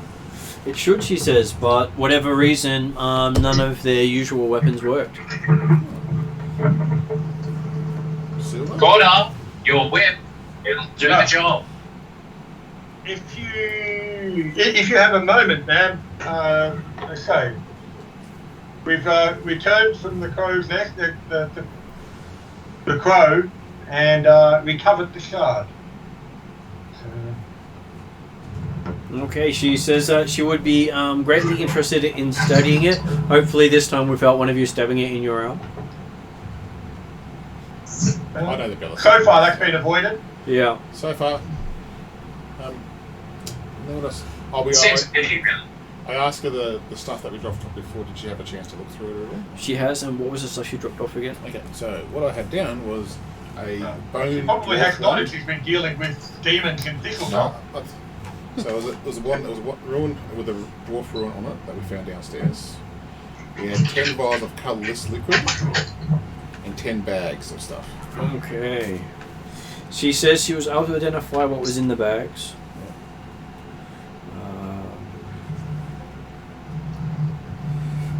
So they were various drugs. Drugs? Pesh being one of it. Okay, yeah. And something called Fey Leaf. Fey Leaf, okay, yeah. And your dwarven wand was a charm person wand. Charm person wand. Yeah. I mainly with and the dwarf ruins on the side. Was there anything special about those? Yes, it was the command word. Oh. So it says screw you in Dwarvish in a polite way. Screweth thigh. Dear Sir or Madam. Will you be my friend? Okay, and the 10 vials of liquid that was there as well. And the 10 vials of liquid. Okay, so looking at them, they were 10 vials of potions of lust. Potions? I normally say they are potions of love, but this is potions that make you lust after other people when you drink it. Wow, that's And if you all have other people, or like the first person you see? she's not quite sure. It depends on the person who made it. Sometimes when you drink it, you lust after everything you see, whether it's moving or not. depending on your disposition, or completely against your disposition, depending on how powerful the magic is. The more powerful ones make you lust after everything. And then we had a scroll. I'm not sure if that was from the scrotum sack one. Oh, we asked her about the scrotum sack. That's right. But she says the scrotum sac appears to be a scrotum of holding. Scrotum of holding? Okay. And I believe Cordar's got that. So it should hold far more than it appears to be capable of holding. It's a really Even big though load. just, yeah, it has more load than you expect. I'll try not to laugh, by the way. And how are you succeeding at that? I'm trying very hard not to laugh at this. And there was a scroll as well we had, I think. So. Yes, it has the spell Animate Dead on it. Dead. It's a way of getting the bones up and going. Okay. Cool. Okay, I've got that in our inventory, guys. So if anyone wants them, let me know. I suppose the druid that's one with the Ruin of Dwarfer on there. Unless somebody knows Dwarven, they wouldn't be able to say it, I assume. Well, they'd have to know the correct pronunciation for screw you in a nice way. Yeah, that'd be interesting. But she tells you the correct pronunciation. Okay. It was charm person, wasn't it? So Yeah. it shouldn't be screw me. Well, she thought about that, but whoever wrote it didn't know their Dwarvish well enough. So what we'll probably find out is it's a cursed charm person, and it actually goes on you against the person who's happening. Yeah, that's all we had from down there. So yeah. So She actually thought it's probably the Darrow who made it, because that they generally get their writing a little back to front. Darrows, just the Darrows. You can never trust a Dark Dwarf to pronounce correctly. Stupid creatures.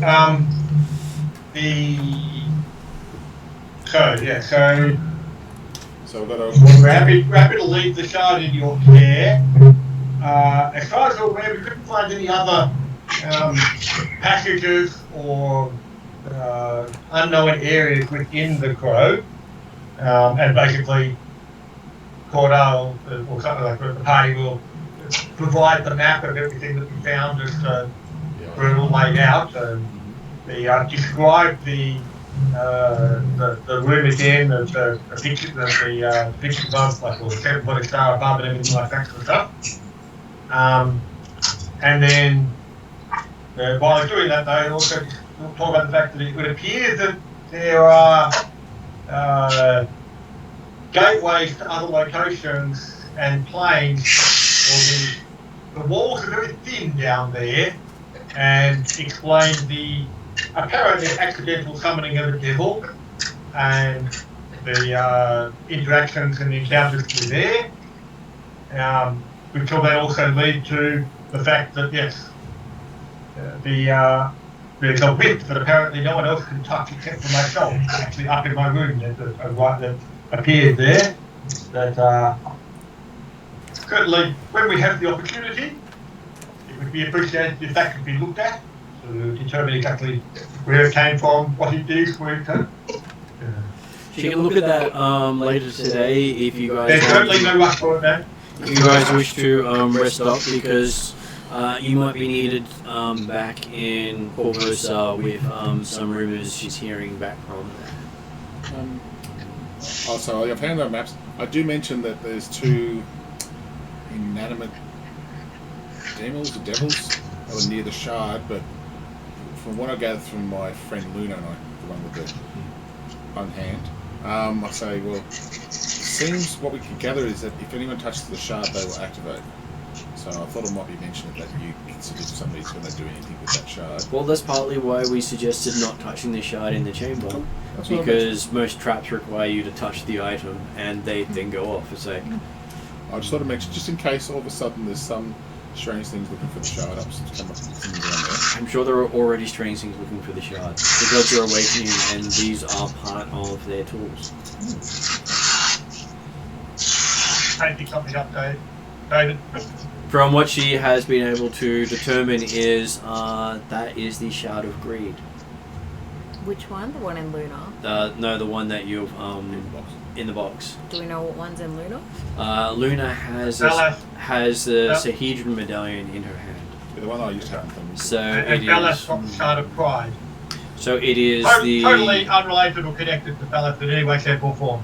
It is basically what all the shards form when they're put together is the Sahedron rune, and so it's a medallion of that rune. Okay. Interesting. And the medallions have certain power. Do we know what powers that one normally has? No, because the only person who seems to be able to examine it is the person who's got it. Okay. And it seems to attune to one person at a time. Not by choice. And it can be difficult to get information out of Luna sometimes. And we do mention I think we did ask about Luna's hand last time. It was restoration as well, wasn't it? Which is why they can't do anything, because she's got an artifact embedded in her hand. Well, there you go. Okay. Which the demon was more than willing to take. So, I look at the parties. Take the hand and leave the room. So, does anyone know how to get to Take the hand and take the artifact. Does anyone know how to get to Cordosa, I suppose? Because I've never been there myself. It says, well, we've also managed to link up Balas, Wayfinder, with his father's home. Because there is another runic circle down there. Because Pinwinkle has broken the connection to the one under his Temple of Lust. I feel the anger and annoyance with that from the next. I've just seen the next to me, so I go, oh. Yeah, okay.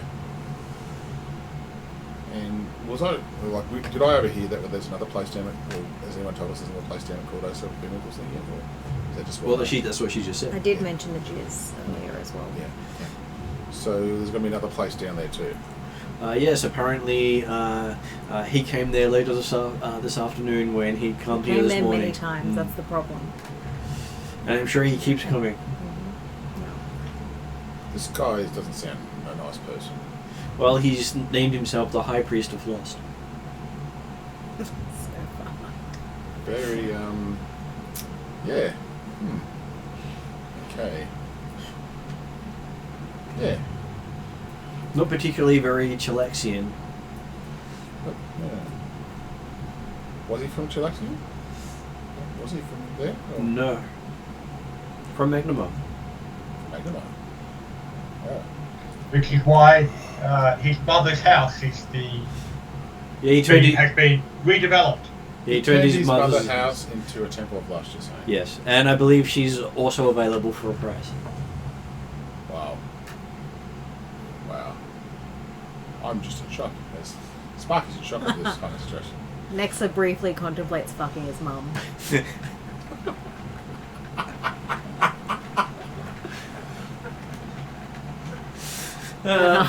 Decides against it. Lady Homer says, be careful where you do it because you might be giving up part of your soul to do so.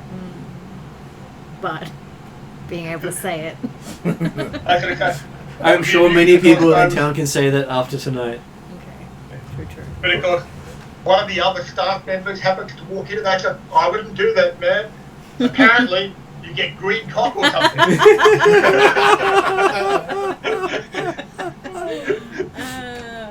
True, I've heard that as well.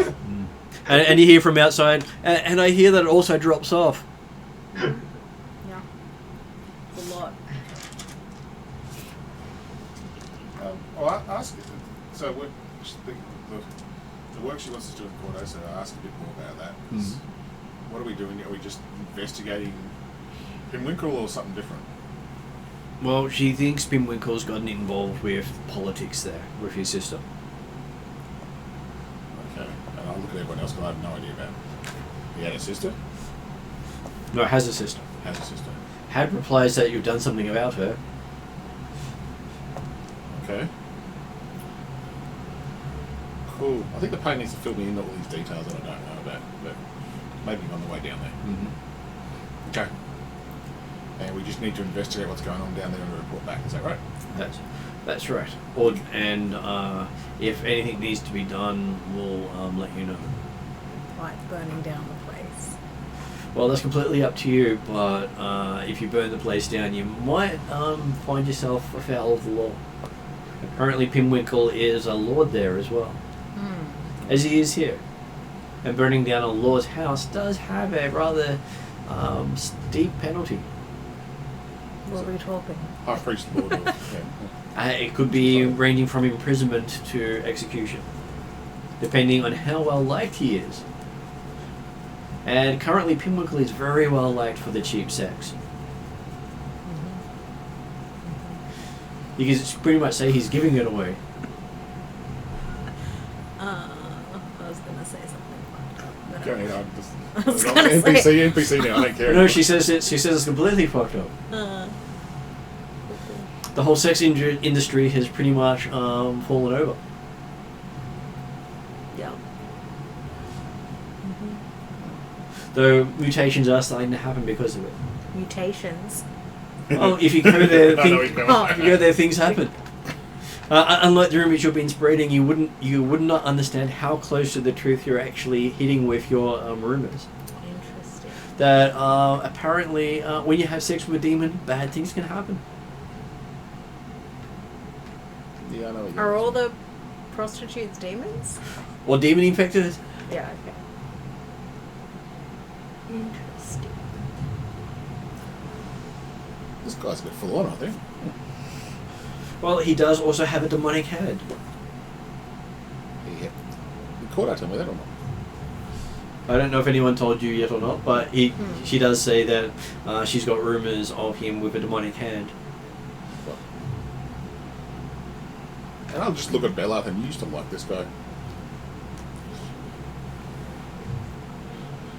I am just shocked by Bella actually liking this guy. Wow. And he used to hang around with you guys too? Really? Oh. Well, he was assigned at Absalom, Okay. just like others. Okay. Well, let's do what we have to do, and let's have a rest and head down there. Do we need to bring any certain supplies down with us, Lady Carmuch? Well, she says, what do you think you need? Well, I've never been there, so I'm probably going to look at the rest of the party here. Fire starter. Because You've got Balath here, he can start whatever fires he wants. as a dwarf, I've never been to Cordosa, I'll be honest about it. She says, I'm sure it will be less eye-opening than Magnamar at this stage. Because, I doubt they'll let that much sex in the street happen without paying some sort of taxes. Well, the only dealing I've had with Cordosa was around our trade routes from Jangelhof, but At least the closest major human settlement that predates most human settlements in the region. we dwarfs we accept we don't really like, and it's like You've had trade deals longer than Magnamar has stood. I did, but we've never we've been amicable is probably the best word for it. So we really haven't been like friends is probably not a good word to use in this situation. We've come up with a deal to suit both parties. Is probably the best word for it. So I heard about it from my uncles, but I've never been there myself. So it'll be interesting for me. So. I'm sure many an uncle has lost his way there too. Yes, we did have. It's not a place she goes lightly, even if she's Chilaxian. It is a backwards foot Chilaxian as far as she's concerned. Hicksville. Yeah, Uncle Roger never returned, so I don't know what happened to him. But, I'm sure you'll find him walking around somewhere. They do like to animate their dead and fallen. Oh, okay. Well, if they haven't served enough in life, they'll keep serving in death. So you want to earn enough to actually stay dead. Gotcha. Okay. I'm confused a lot about this place, but I'm just going to follow the lead of... You guys have been there before. I'll just follow your lead. Okay. We would leave in the morning. Yes, she recommends you leave in the morning. Yep. Sorry, if there's nothing else that can be discussed for the present time, Corda will take lead, or he'll confirm. Currently, the whip is sitting by my bed. Can I bring it somewhere more useful for yourself, or? If you worry about it, I can examine it there. Shouldn't take more than an hour. Okay. And then, so basically for the afternoon, Corda will be getting things ready, but also he'll take the opportunity to head to the outskirts of town and effectively aim to spend a few hours catching up again with, I don't know, name's out of my head, but Mum. Yes. They are having an anti-lust celebration going on at the moment. Anti-lust. So it's like a perfect place If to he's Corda going to to visit his be. grandma, I'll go visit. I'll go join him, please. Yeah. They're basically having nice sit-down, relaxing meal, discussing how various ways they can burn the Temple of Lust down, and then get away with it. Well, I'll join and, help out, his mum, grandma, whatever. The only problem is they don't want to, harm innocents at the same time. Whereas it's a bit, most of them are trying to figure out, are there really any innocents involved? Can Nexa read his tarot cards at some point during the afternoon too? Mm-hmm. He reads his tarot cards.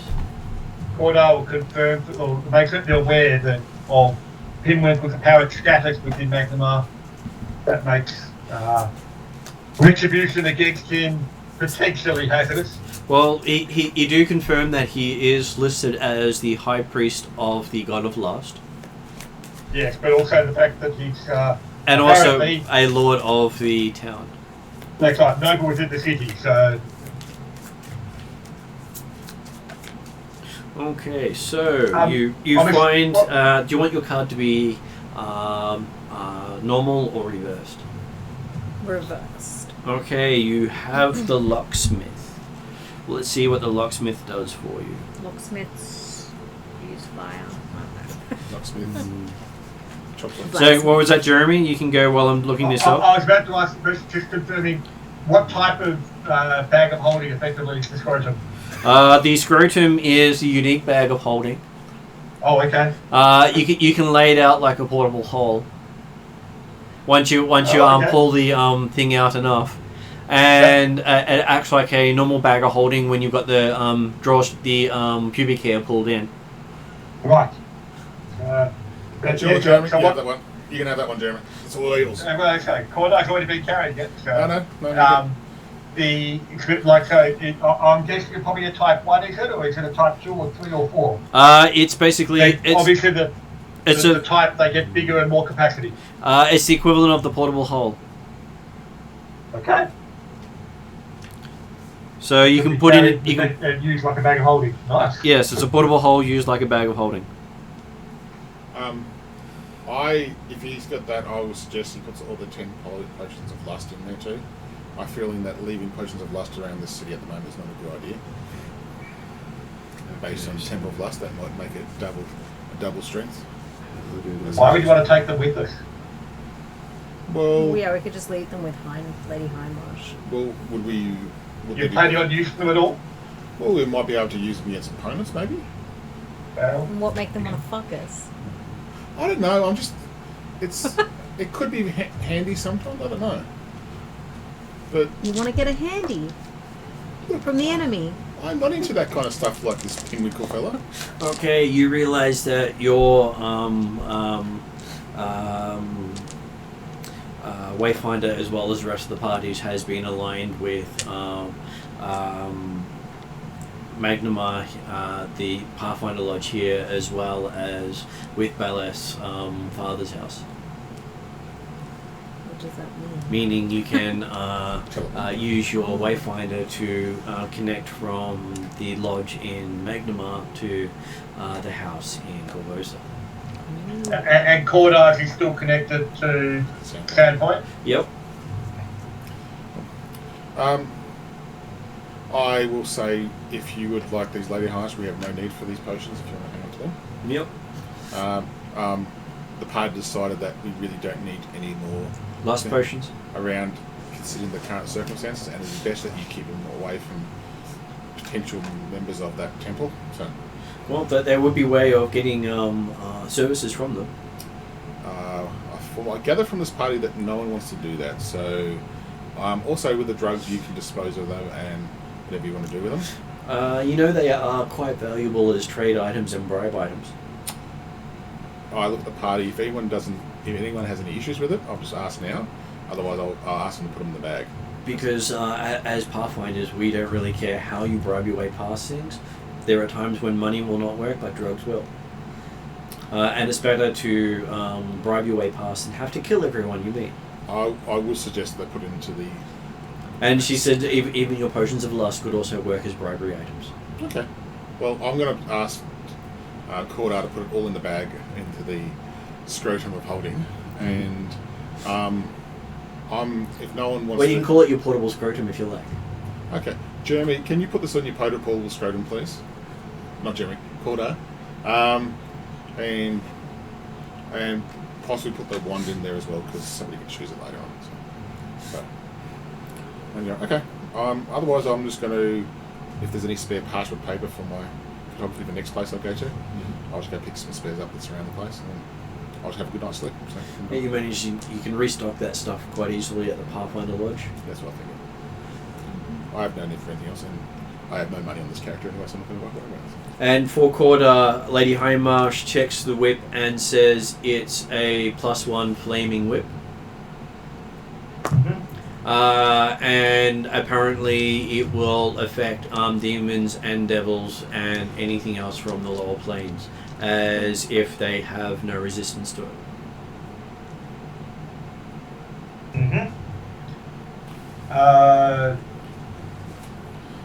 Does it look like the property and the runes upon it could be transferred to any other weapons, or is it unique to this weapon? It seems to be a unique weapon associated with one of the layers of hell, depending on.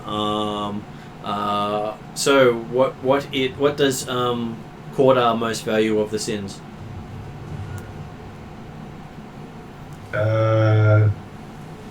As in potentially most closely represents. Is that what Yeah. you're thinking? Cordar's a good guy. He's got no sin at all. Wrath. Wrath, I think. He's most likely Wrath. Okay. In the sense that he tends to readily, he'll tend to react angrily when people are stupid. Okay, so it says apparently it's linked to the layer of fire, which is not surprising considering it lights up with flame whenever you pick it up. Mm-hmm. But that may change depending on how your progression into corruption goes. Right. Interesting. The whip reflects the user. Mm. And let's say, I'm assuming Lady Hindmarsh has been unable to touch it. She could touch it with magic, but didn't want to connect with it. Yep, okay. Does she think that the reason that I'm able to connect with me is because I haven't been the first one to touch it, because it's sitting on my bed, or that potentially it was a result of interactions with the devil and therefore directed to me, or like it was always coming to me? She believes it was payment for in kind for what you lost. Mm-hmm. Well, it goes slightly towards it. Considering what he lost included the 2 + 1 long swords, 1 frost, 1 shock, and the fighter's fork, the military triumph type stuff. But yes. I never said it was an even trade. Oh, no. I'm just glad that Cordar couldn't actually carry all 3 of the magic long swords that the kobold had when he was walking down there. And he left the fire one behind because we're going to be going underwater. He thought, well, we're not going to need fire underwater, so we'll go with shock and cold. So does this mean you're now the Baylor with the flaming sword and flaming whip? Yes.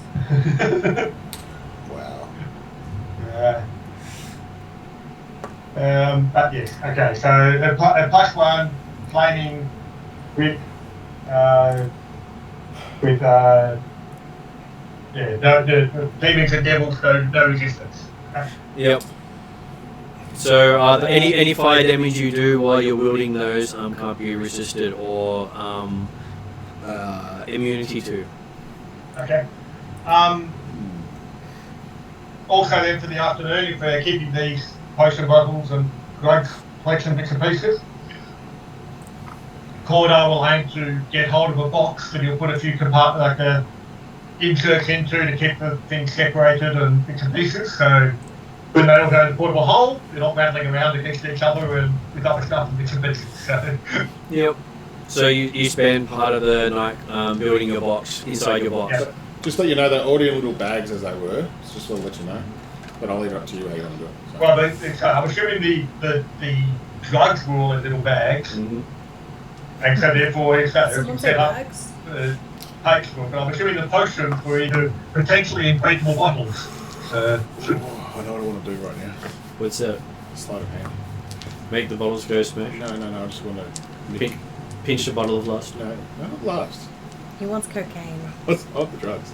You want the drugs? I was thinking, well, but I'm thinking, would I can't see any need for it right now, so I'm not going to do it. So Mark wants to get it, but not the player, not the character. So, But you would know that most of the drugs in this setting are very addictive.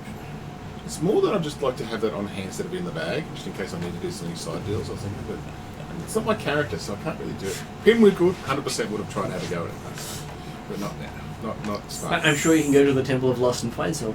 No, I'm not going anywhere near that. I feel that's a really bad place for what everyone's telling me. So. Cordar certainly has no concerns or issues if individuals want to carry some of the bits and pieces. Look, Yeah, you're the one that told him to carry it. People, he's just carrying this stuff for people that are party stuff, but won't be individuals. So. well, did you want me to carry one on hand just in case we need it? Like put a pouch in my... So you don't have to whip out your big old sack in front of Yeah, company. because that's can be come across a bit disgusting to some people. It does have a bit of a funky smell to it. Yeah, I'm gonna offer that I can hide it in my little thieves pocket that I have in my belt. The thieves' pocket. That's what you call a dwarf vagina. The thieves' pocket. I don't know, I just made that up. No, it's called a... You are a dwarf, Oh right? yeah, I'm trying to think of a word. I think of... Oh, I was going to say stonefish, but I didn't the get it right. bearded something. The bearded minnow. That was the word out of Jailhoff, bearded minnow. But I'm going to not put it in the bearded minnow, but put it into like a little thing that I have my thieves tool go with. Yeah, I just have a little pouch for hiding stuff, so I'll just grab one of the bags to put in there. Yep. The rest You got your little dose in your pocket. It's going to just sit there in case we need it for any sort of special... Any special reasons, like at night? But which drugs did you take? I just picked a bag. I didn't pick I didn't know what's in the bag. Sure. Brown powder, So you got a white powder? band of drugs. So odd or even? Odd. Okay, which one did you want? The Fey Leaf or the what's the other one? I've got it written down here.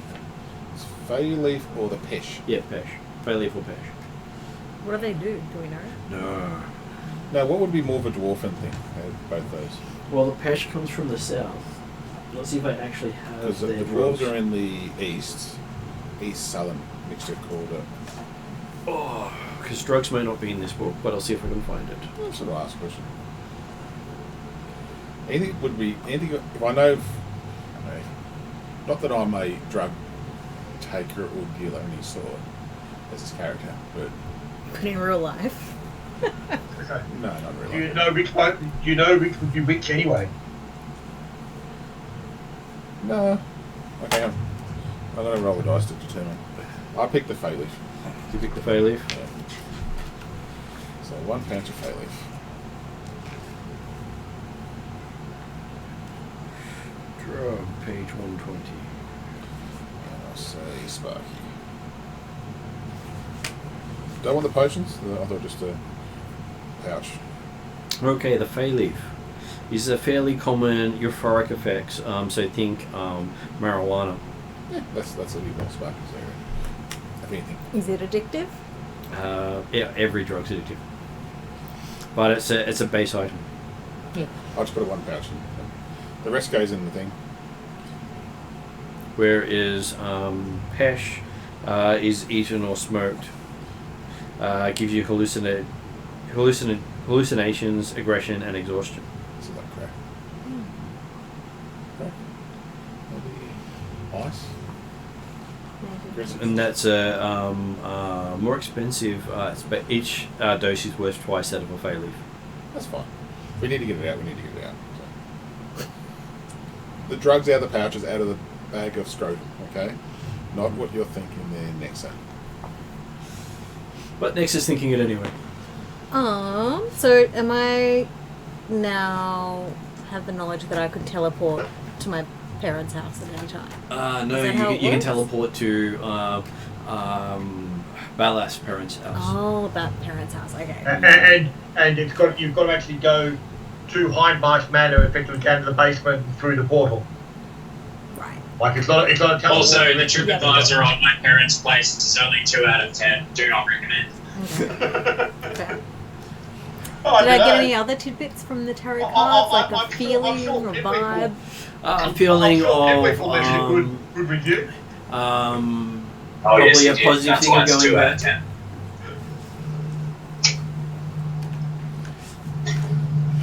Yes. Good things will happen. Good things will happen. Interesting. Right. Good things will happen. Okay, well that's all I did. That's the only thing I was going to do. I'm just going to rest the rest of the night. Yeah. Koya. It is Koya. Yeah, Koya. So I'll if you're going to see Koya, I'll go see Koya. Yeah, you have an interesting night there of celebration and planning. And I go, I ask her about, because I didn't know she had a caravan, I ask her about what she does in the caravan. She travels. I was, oh, who are these other people here? She points out that a little girl running around following by a armadillo with glowing eyes. Oh, that's just one of my daughters over there. Her little friend likes to give people rocks. Really? Yeah. I'm regretting Now, that. now I wish Nexo went.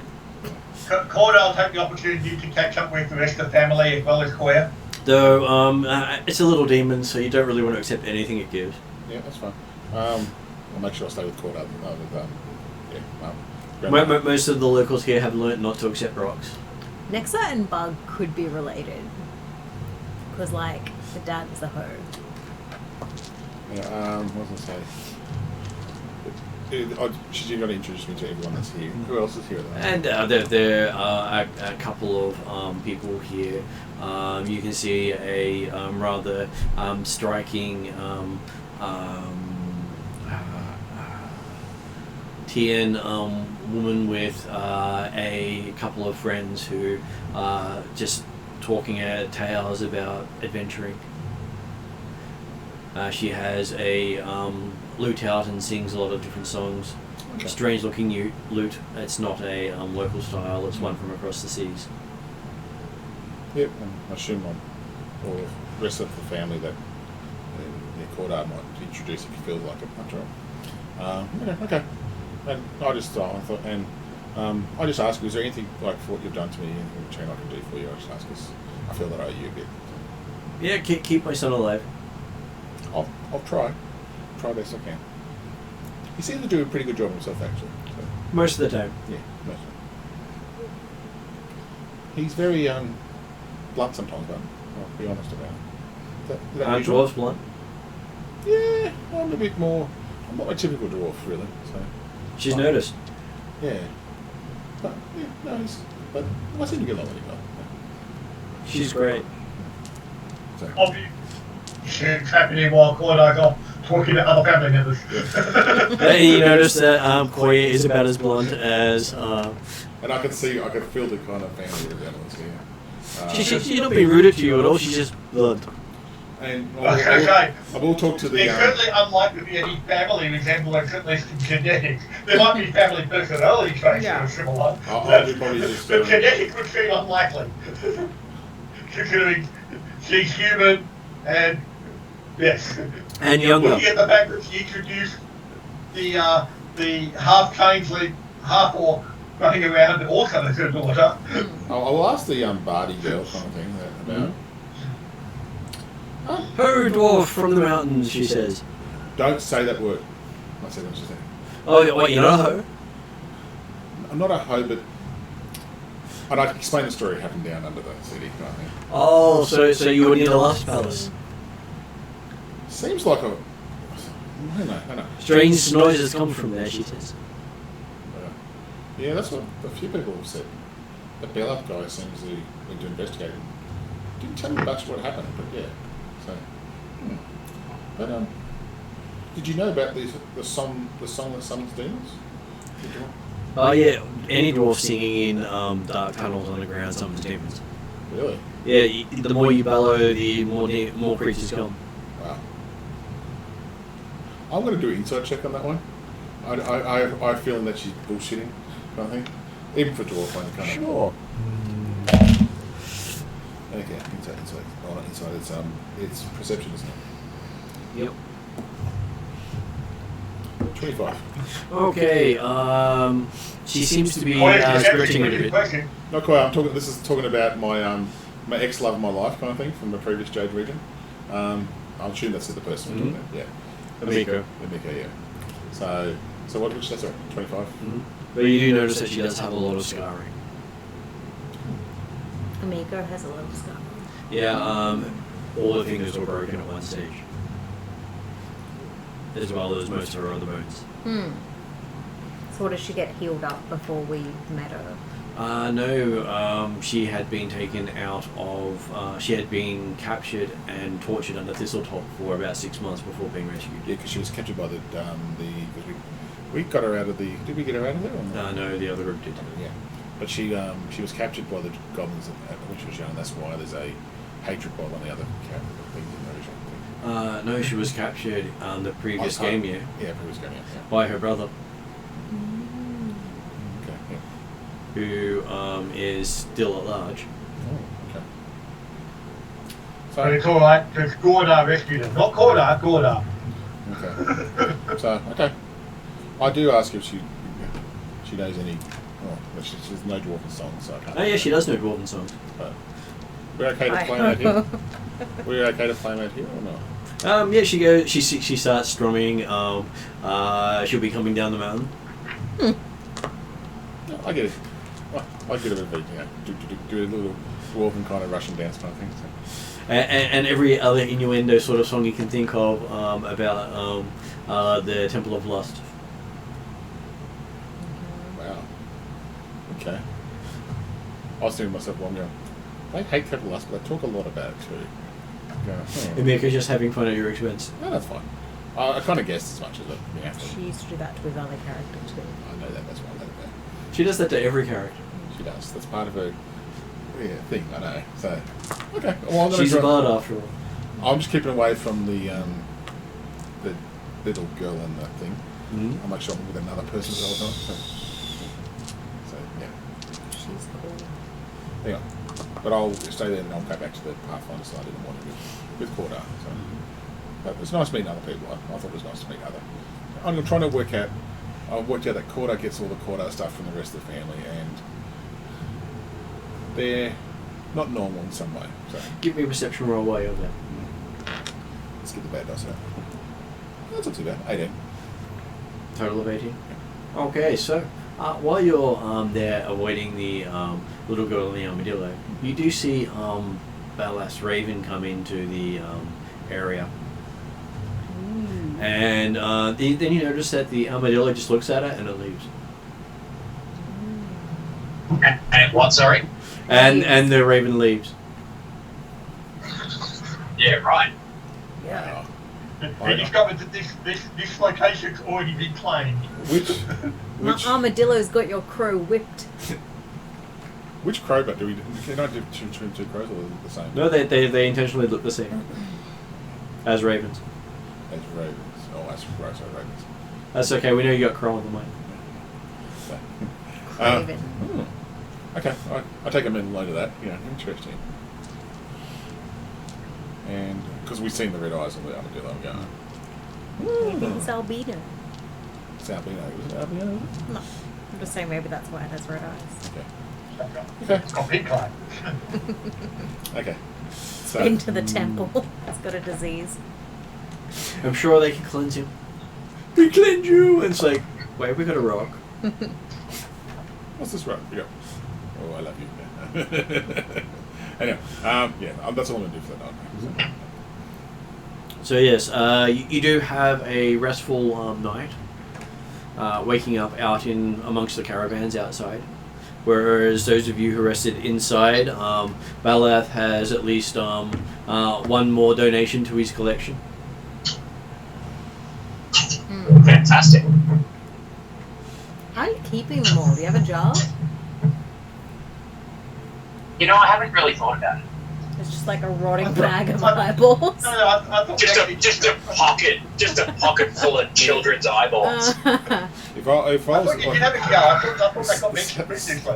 the bag of a scrotum bag of holding would be perfect for all that stuff. But anyway. And one thing Balath has noted is the eyes don't seem to be deteriorating.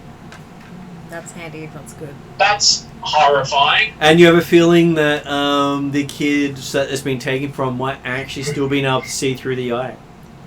Ooh. Yeah. Do the irises move at all? They do. Like, do they contract and retract? They do. Better keep those little kitty eyes covered when we're in the temple. Wow, you're such an. That's just so bad. Just so. Well, he just stick them in his pocket until he had a chance to look at them. Well, of course, But that pocket. what Bella might realise eventually is the fact that he'll then be able to use the eyes to see through the eyes of the kids, and he's got a spy network everywhere. It's kind of dope. So yeah, okay. That's all I'm going to do that night because I think that's enough. Yep, you return back to Hindmarsh Manor to see your friends resting and relaxing. No, good. I enjoyed new company, and I did want to thank. Yeah, so I did want to say thank you and do the right thing and try to look after Claudia. That point. And if I come back and I see the two ravens, I'm just going to look at both ravens. They're both staring at you. I'm looking back at both ravens going. Just that look of like, yeah, I saw you, kind of thing. So, just an acknowledgement. That's all I'm going to just trying to work out which one it was. But I know we'll also get ready to go. So. Ooh. Anyway, so I just look at everyone ready to go. Considering where we're going, Mark, since Lady Hindmarsh has apparently confirmed that the whip does not have any other negative issues that we're aware of, and we're going to Corvosa. Cordar will certainly be taking the whip with him. Yep. You notice that the length of it that lights up with flame doesn't seem to burn you. Can I, okay, when I've got it attached to my belt, is it actually flaming at that point? Not until you grab the handle. Grab the handle? Yeah, cool. Does it have any runes like something like D-E-V-O on it? Not that you can see, Okay. but it does seem to be made out of demon skin. Okay. Just you know my reference. I don't think you know my reference. So, yeah. Okay. Okay, so you take the portal to Balath's father's house. Would Balath like to describe his father's house again? In the basement. What was that, Jeremy? You want to? Before we can move on. Yeah. Pathfinder world has no problem with extra-dimensional spaces moving through teleportation. It doesn't mind. No, that's cool. Happy with that. I thought about better check and make sure that hang on, we're not going to have problems. No, I set that up for the D&D world. Now, Yeah, is it the dungeon? Yes, it is. The one that Pimlico was in? Oh, it is exactly what you think Balath's father's dungeon would look like. It is debauchery. Well, it shows evidence of debauchery. It shows evidence of torture. Lots of bloodstain. Just not a great place to be unless you're a silver tongue. Well, I don't know. I've never met Bella's father, so he hasn't told me in advance. So I come through the portal. Yeah, so Belaf does his best to shield Sparky's eyes. What, and the eyes of all the kids in his pocket? We tucked them away. Yeah, they don't seem like Belaf's problem.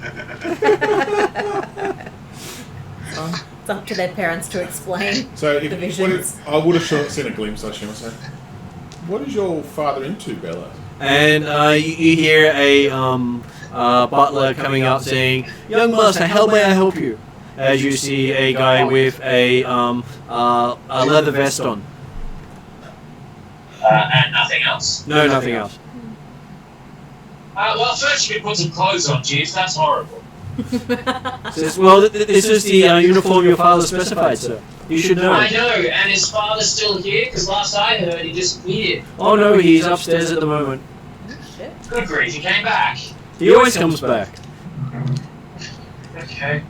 And I believe he visited the Temple of Lust last night and came back saying it's a travesty. Oh, good. It's good to see that he still has some common sense. He says that they should have just been given her away, it was so cheap. Yeah, no. Have you heard about it, Jeeves? Have you seen it? No, I don't go out much, sir, because, the streets don't like this uniform.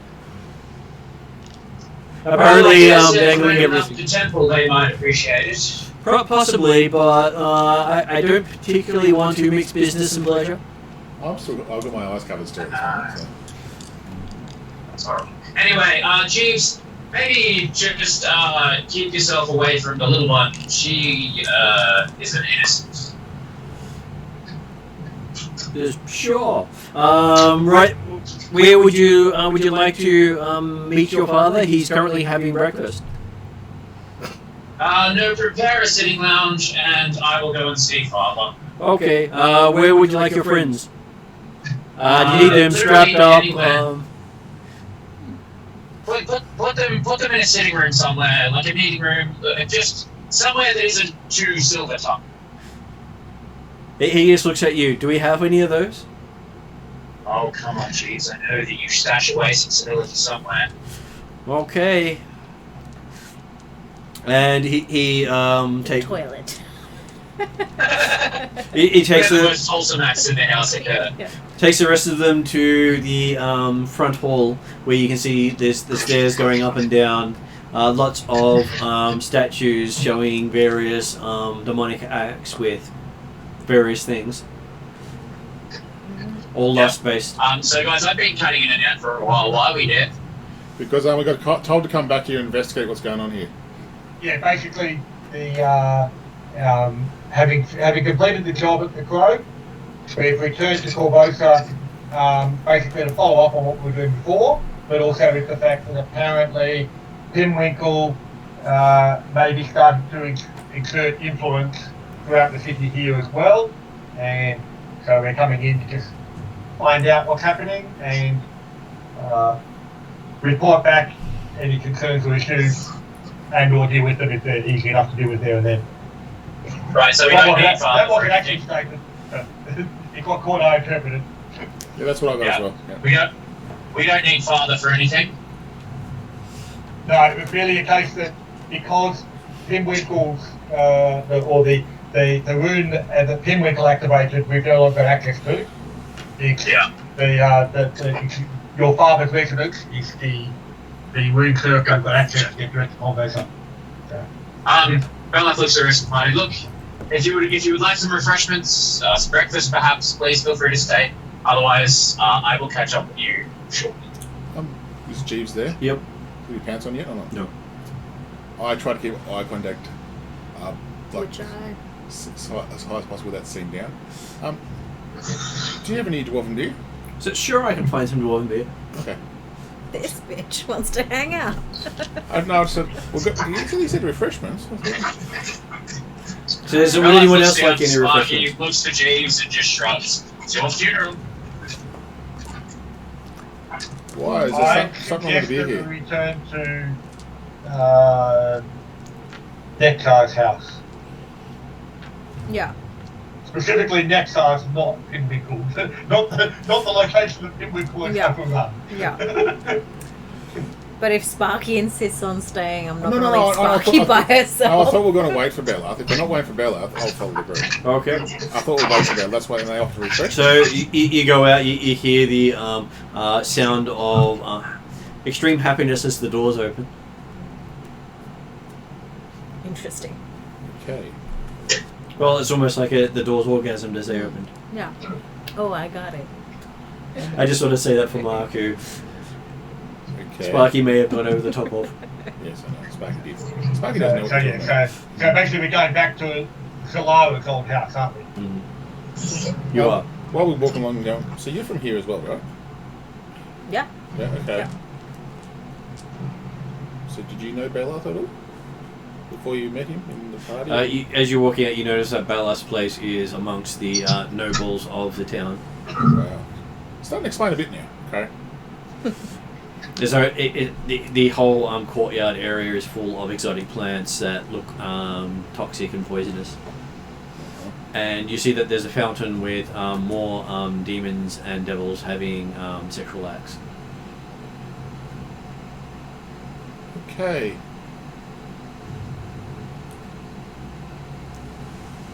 Did you ever see this in Jagglehoff or anything like any sort of way? No. Okay. Just want to. It's just like. Why is everything out Jagglehoff's just strange? Just strange. Strange. Like it's not the. It's just like in public. It's like it's what bedrooms are for. And it's like, it doesn't make sense. So anyway, I'll follow them back to this place that we're going to that I don't know about. So. And, You sweet summer child. Hey. I'm still a child dwarf. I'm even 50 years old. So as Balath meets with his father, he does see that his dad does look rather exhausted. You've not seen him look that tired for a long time. Yeah. Good morning, Father. Says, "Oh, so you've returned, I see." Yes, I believe he visited the temple. Yes, I had a look at the new High Priest of Lust, your former friend Pimwinkle. Yeah, you know you're partially to blame for this, right? No, he got what he paid for. No. You still provided this. If it weren't for you bringing on the succubus, it never happened. Yes, but I'm under contract to deliver when paid what I was paid. We both know you took some cut punch when you provided him with 2 succubi. Of course, I got to have fun with it. Wouldn't you? Yes. Oh, look, I was all for it, but look what we've created. He finds it quite amusing that now the poor can get off every time they want to. Yep. But look what we've created. This is not good. The instability will cause problems. Well, he has managed to get more things through the current government thanks to the support of the Sir Pimwinkle.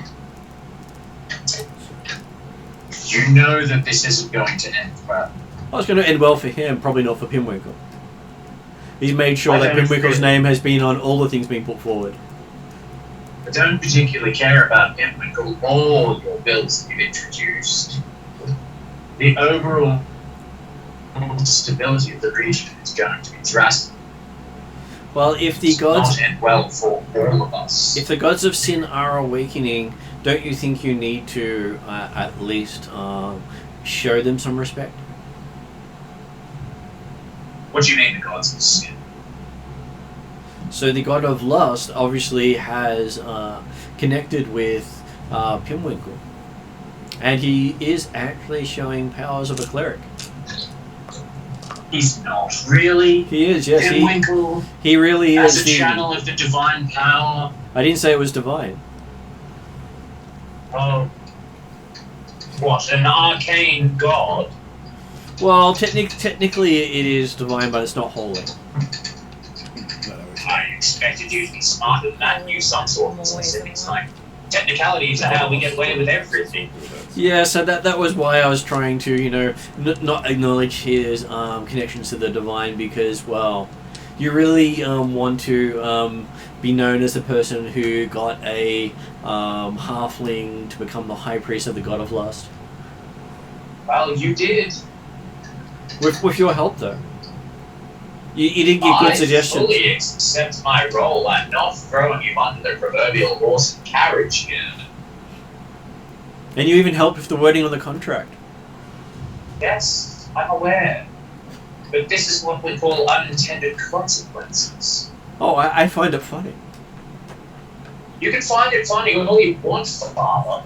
But when the poor are rising up due to the fact that they can get laid whenever they want, and they don't truly need anything but small vice, and they don't spend every last coin chasing vice, then what do you think is going to happen? They're going to want more. They're going to be able to get more.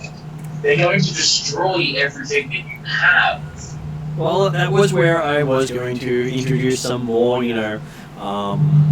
of the vices, because lust by itself unchecked can be quite bad, but if you add it to a little bit of greed, a little bit of envy, a little bit of wrath, it generally balances out in the end. So you want war? Well, it won't be war, it would be more of a too distracted to know what's going on sort of people.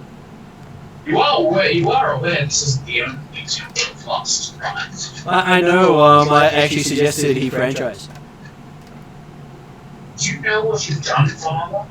You're going to create war everywhere. But you do know that the more places the gods appear, the more power they get. Yes, the more power the temple gets, the more power the gods get.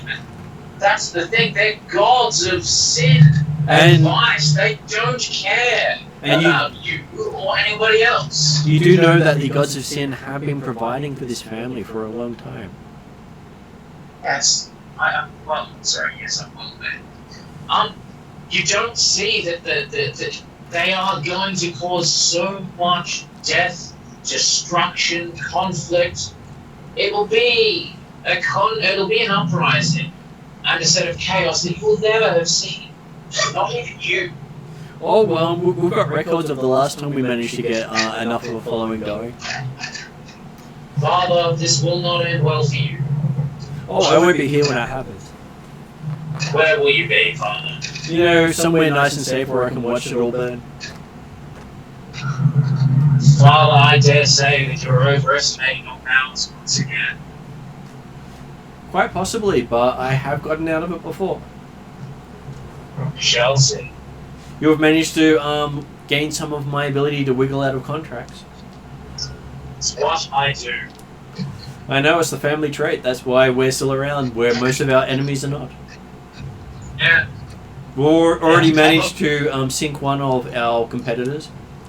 Oh, who did you sink? The bluebells who used to torment you as a child? Yes. That they were hung yesterday. Well, look, small mercies, and from, out of every cloud there is a silver lining. But their death pales in comparison to the uprising, the upheaval that's going to be caused. Well, we did manage to obtain half of their holdings. Sorry? We did manage to obtain half of their holdings. Great, you got more money, because that's more money and influence. That's exactly what you need, isn't it? It's a good way of keeping count. Yeah. You got to count Great, something. You win the game. Well done, Father. I expected much more foresight from you. Anyway, go play your petty games. I'll go save the world. Well, if you go save the world, then I can have as much fun as I like. Yeah, sure, Father. Good, have fun. Bye. Lvl3. Says, don't you want your cut? No. You sure about that? Look, is it gold, or is it influence? Is it something special? What have you got? Well, I do have this orb. Oh, good gravy. What does the orb do, Father? Well, he doesn't quite know because he can't quite connect with it because it was left for you. Right, so you gave me a gift that was already given to me. Technically, but hey, I got to choose when to give it to you. It belonged to your grandfather. Yeah, so I got It still my counts as cut. your share. I got my cut of the loot and the spoil, even though it was already given to me, and it probably didn't even come from the Bluebells. Oh, it was in their treasury. We lost it many years ago when they Oh, cool. So you've lost something that was mine many years ago. Yes, when your grandfather lost a bet to them and died. Right. So my cut of the Bluebell Empire that you've suddenly got is something that was already mine. Yes, but you didn't claim it yourself. That spells So. you all over, Father. That spells you all over. Give me the ore. Goodbye. He says, "Well, it's sitting by your bedside." Is there anything else you want me to do, Father? Any other toots you want me to jump through? Sure. I've got these hoops sitting in the that special room. I'm sure that if you can show you can jump through them without being burnt, he'll give you the Sunday he always promised that you never quite got. I'd rather see you burn in the hoops. That was his idea too. Please. I thought I had a bad day. Beleth leaves, goes and finds stupid orb, grabs it, walks out. It's heavier than you expected, but it does seem to glow from within as you touch it. Okay, I'll just put it Yeah, against it's my- going to bounce against whatever the eyes are holding held in. Okay, do we make it to? As you're walking along the street, Baleth catches up. You can basically hear the cheer of Pimwinkle in the distance. How's your father, Bella? Oh, he's an idiot. We're going to have to kill Pimwinkle, I think. Well, that's gone a bit extreme. Well, he's channeling the gods of sin. He's now effectively a cleric. He actually is a divine magic user now. But wasn't he some sort of rogue originally? He's more than that. If you recall, I broke my magic sword upon his back.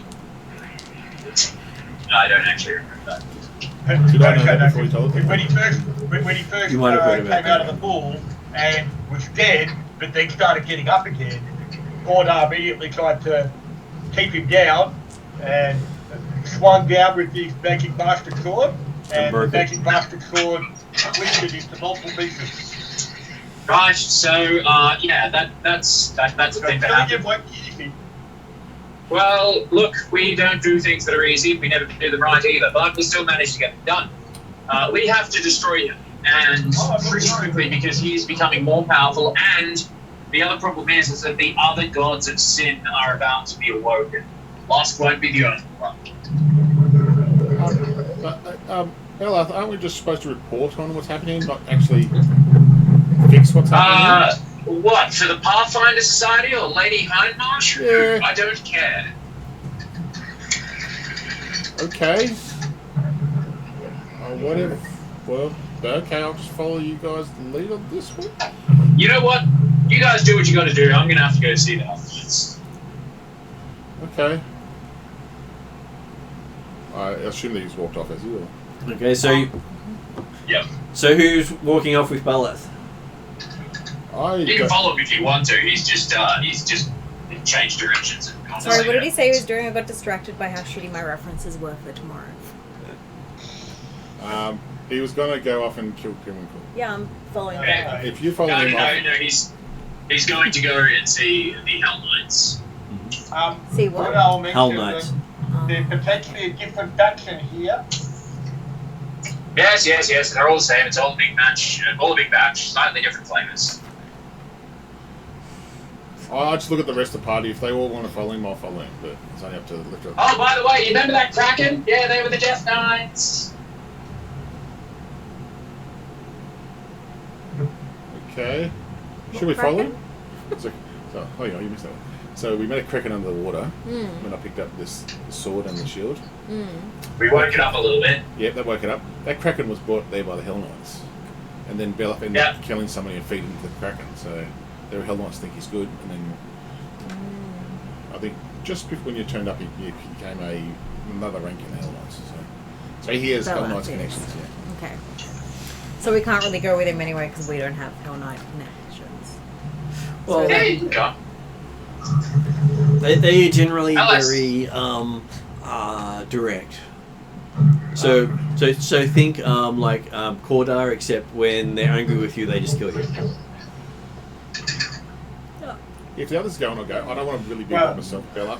Okay, Cordar basically was saying that as Bella departed, remember there's different faction here, and he's going to keep walking towards Nekar / Well, yeah, Nexa wants to check out and make sure the house is good too. Yeah, so I'll follow the rest of them going. You'll be okay, won't you? Okay, ask the rest of the parties all your fault. He seems to know his way around this town, so I assume he'll be okay, so... well, he certainly won't be getting in trouble. Well, yes. He won't be getting lost, will be his problem anyway. The trouble bit I'm a bit worried that he might do, but lost I don't think is a problem, so... That's okay, he won't get lost. And I'm sure he knows the Hell Knights better than us at this stage. Okay. Or at least he thinks he does. Yeah. He seems to get angry very quickly on things, I've noticed. And He did speak to his father. Yeah. Yeah, true. okay, so the four of you walk along to Nexus Place. You pass the vampire bar on the way. I don't know. I just look at what? Okay, keep walking. And you do see in the distance the lights and fireworks going off over what appears to be the Temple of Lust. Another one of these places. Okay, gotcha. Okay. No. And you find Nexus Place is still standing. No one's appears to have been his entry been away. Yeah. You haven't really been away a huge amount of time, maybe about a week or two. And No, Pimwinkle. Pimwinkle knows where it is. yeah, Pimwinkle does know where it is. And there's a letter attached to the door. Mm-hmm. There we go. Yeah, I grabbed the letter. Yep, it's a letter from Pimwinkle. Yeah. He is welcoming you to the opening of the Temple of Lust. He says, please come and enjoy yourself. C-U-M. No. Do I noticed Is it this. addressed to Nexa or Yep. just, yeah? Yeah, of course he would do that. He has the honeymoon suite Sick. set aside for you. That's disgusting. Yeah, because you know that the honeymoon suite was your parents' bedroom. Yeah, yeah. The one they got killed in. Well, my mum and her partner. My biological mum and my stepdad. Yep. Gross. Fuck. Next would be pretty pissed. Do I see the fumes running? Yep. You okay? I don't think Nex is really up for talking. Okay.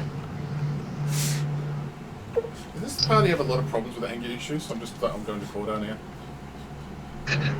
So, Bella's cranky, Nex is cranky. I've seen you cranky, Cordar. Is there anything I should know about that I've been informed of?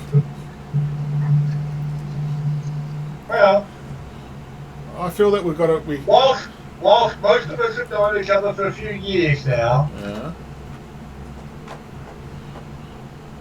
we were put together at Absalom, not necessarily chosen to be together. I think I heard about... And yet somehow we work well together. Then I heard about a group that...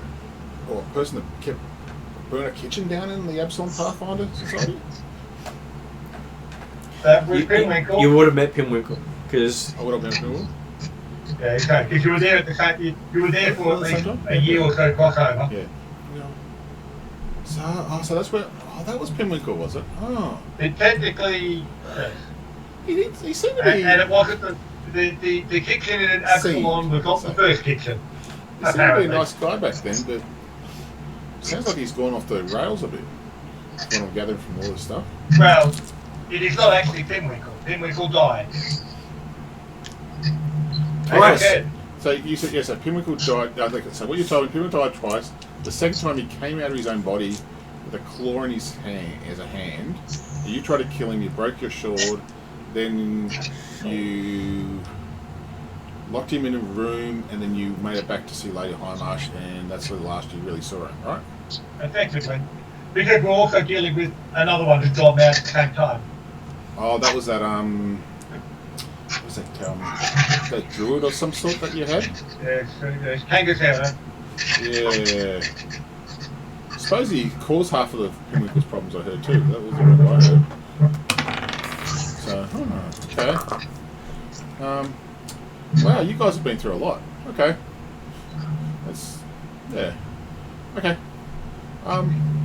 Anything else I should know about that we haven't brought up right now? Because it feels like I'm seeing a lot of stuff all of a sudden that I didn't know about. But Is my sister still in town? Yes.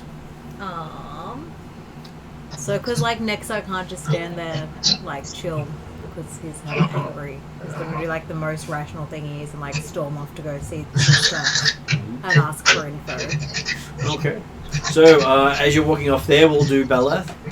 Beleth, you make it to the Hell Knight compound. The Order of the Nails building inside Corvosa. What are the Order of the Nails all about? They are all about the belief in civilization, law, and the Cheliax way. Yeah, actually, I can get behind that. I think that's... Right. Beleth attempts to enter.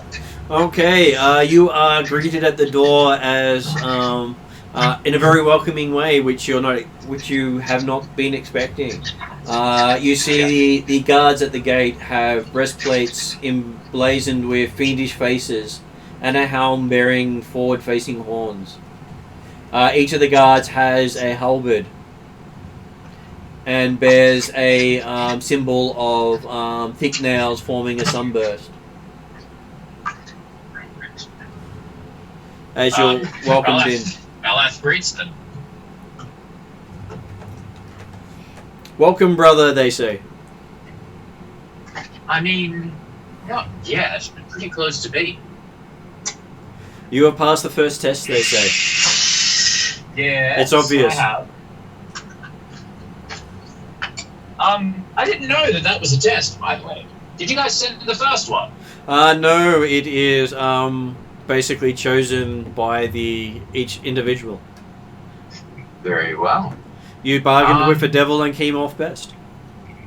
I did, in fact. You know what? I didn't even get anything. Except for this lousy shirt. Ha ha! That was a joke. You know what jokes are, right? They look at you, you don't, because you can't see their faces, they don't seem to be showing any sort of form of emotion or response. That's a hell not for you. Yeah. Oh, well, I couldn't keep everything. Yeah, so I don't really know what to do as far as going ahead with, is there more tests? I'm sure there's always more tests. You'll be tested until you fail. Well, that's not ominous at all. Life is a test. Failure means death. And every rose has its thorn, righto? No, not all roses have thorns. We've found some without them. Good to see the old sense of humour was removed when you became a Death Knight. Well, you always give something up. Yes. Okay. Right, so what do I do now? Well, you could step through the door. If they needed a sense of humour, they would have been issued one. Of course that comes from a warrant officer. Right, so I guess I could do that. Yes, they open the door for you. Yes. Into a frog. Lvl3. Okay, walking in, the place seems very clean and very militaristic. So everything's set up for being able to blockade the front door. They've got arrows and bows by all windows. Everything looks like it can be closed off to hold off a siege of their building. Yeah. And they seem to have a very simple service of breads, cheeses, and meats with fruits.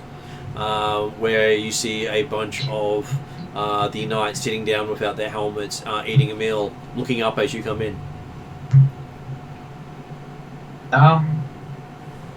Take a seat. Join us for a meal.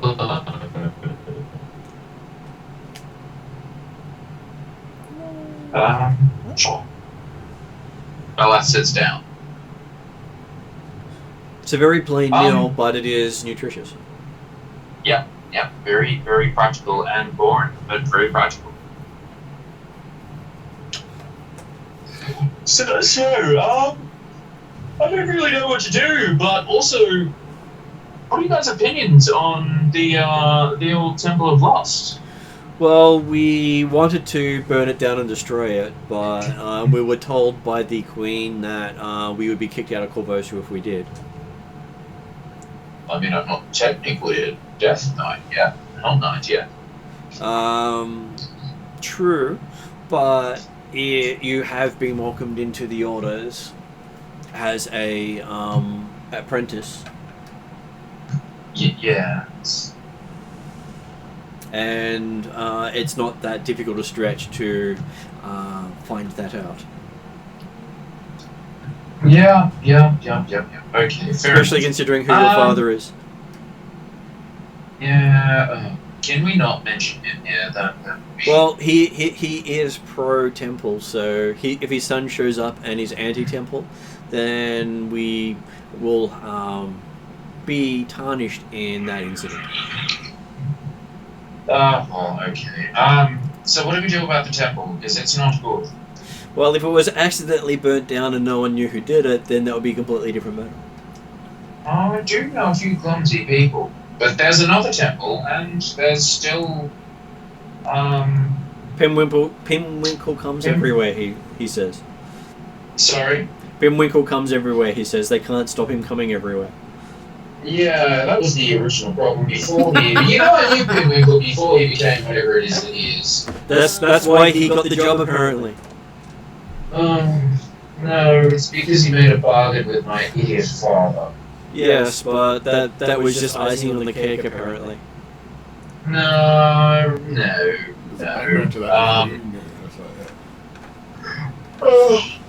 So what do we do? Do we burn the temple down, and if so, what after that?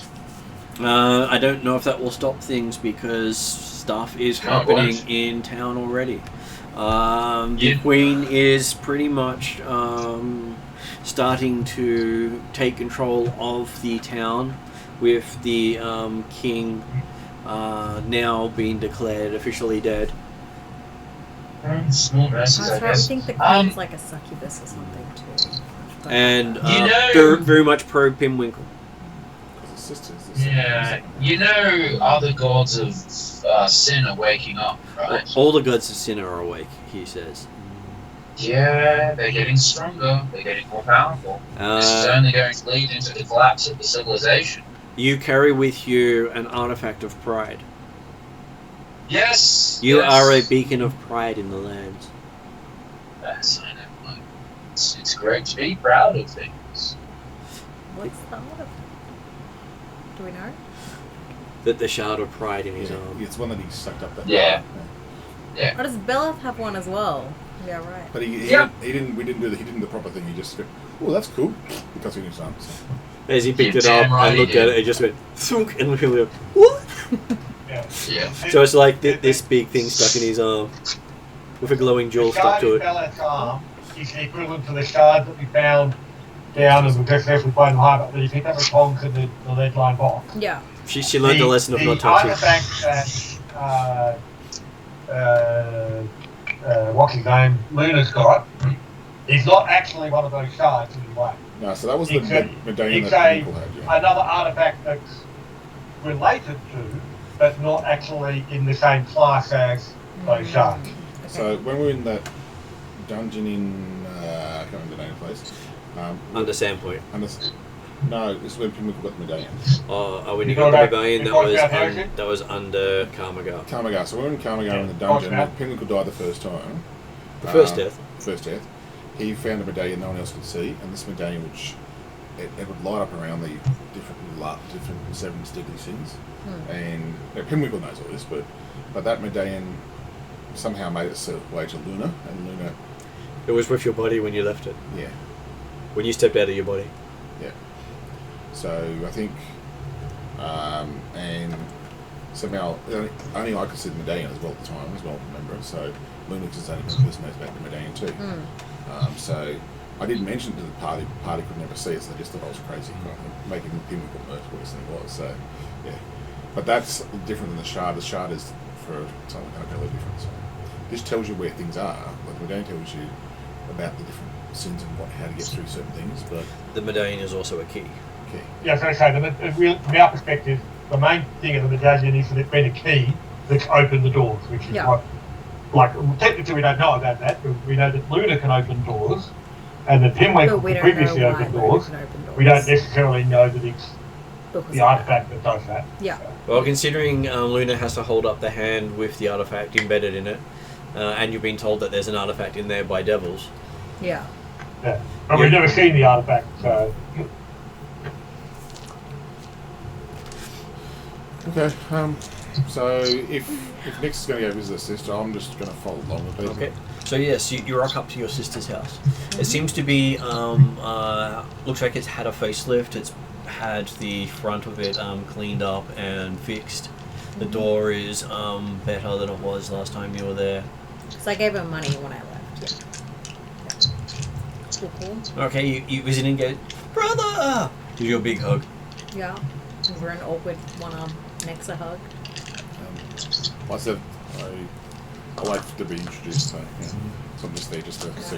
Nexa's still like real angry, so Nexa's Yep. not really following social niceties. Just like grunt in your direction. If Nick's sister, I think, Yeah. looks like that. And then you see her kids come out. Yeah. One of them's missing an eye. Oh, Bella.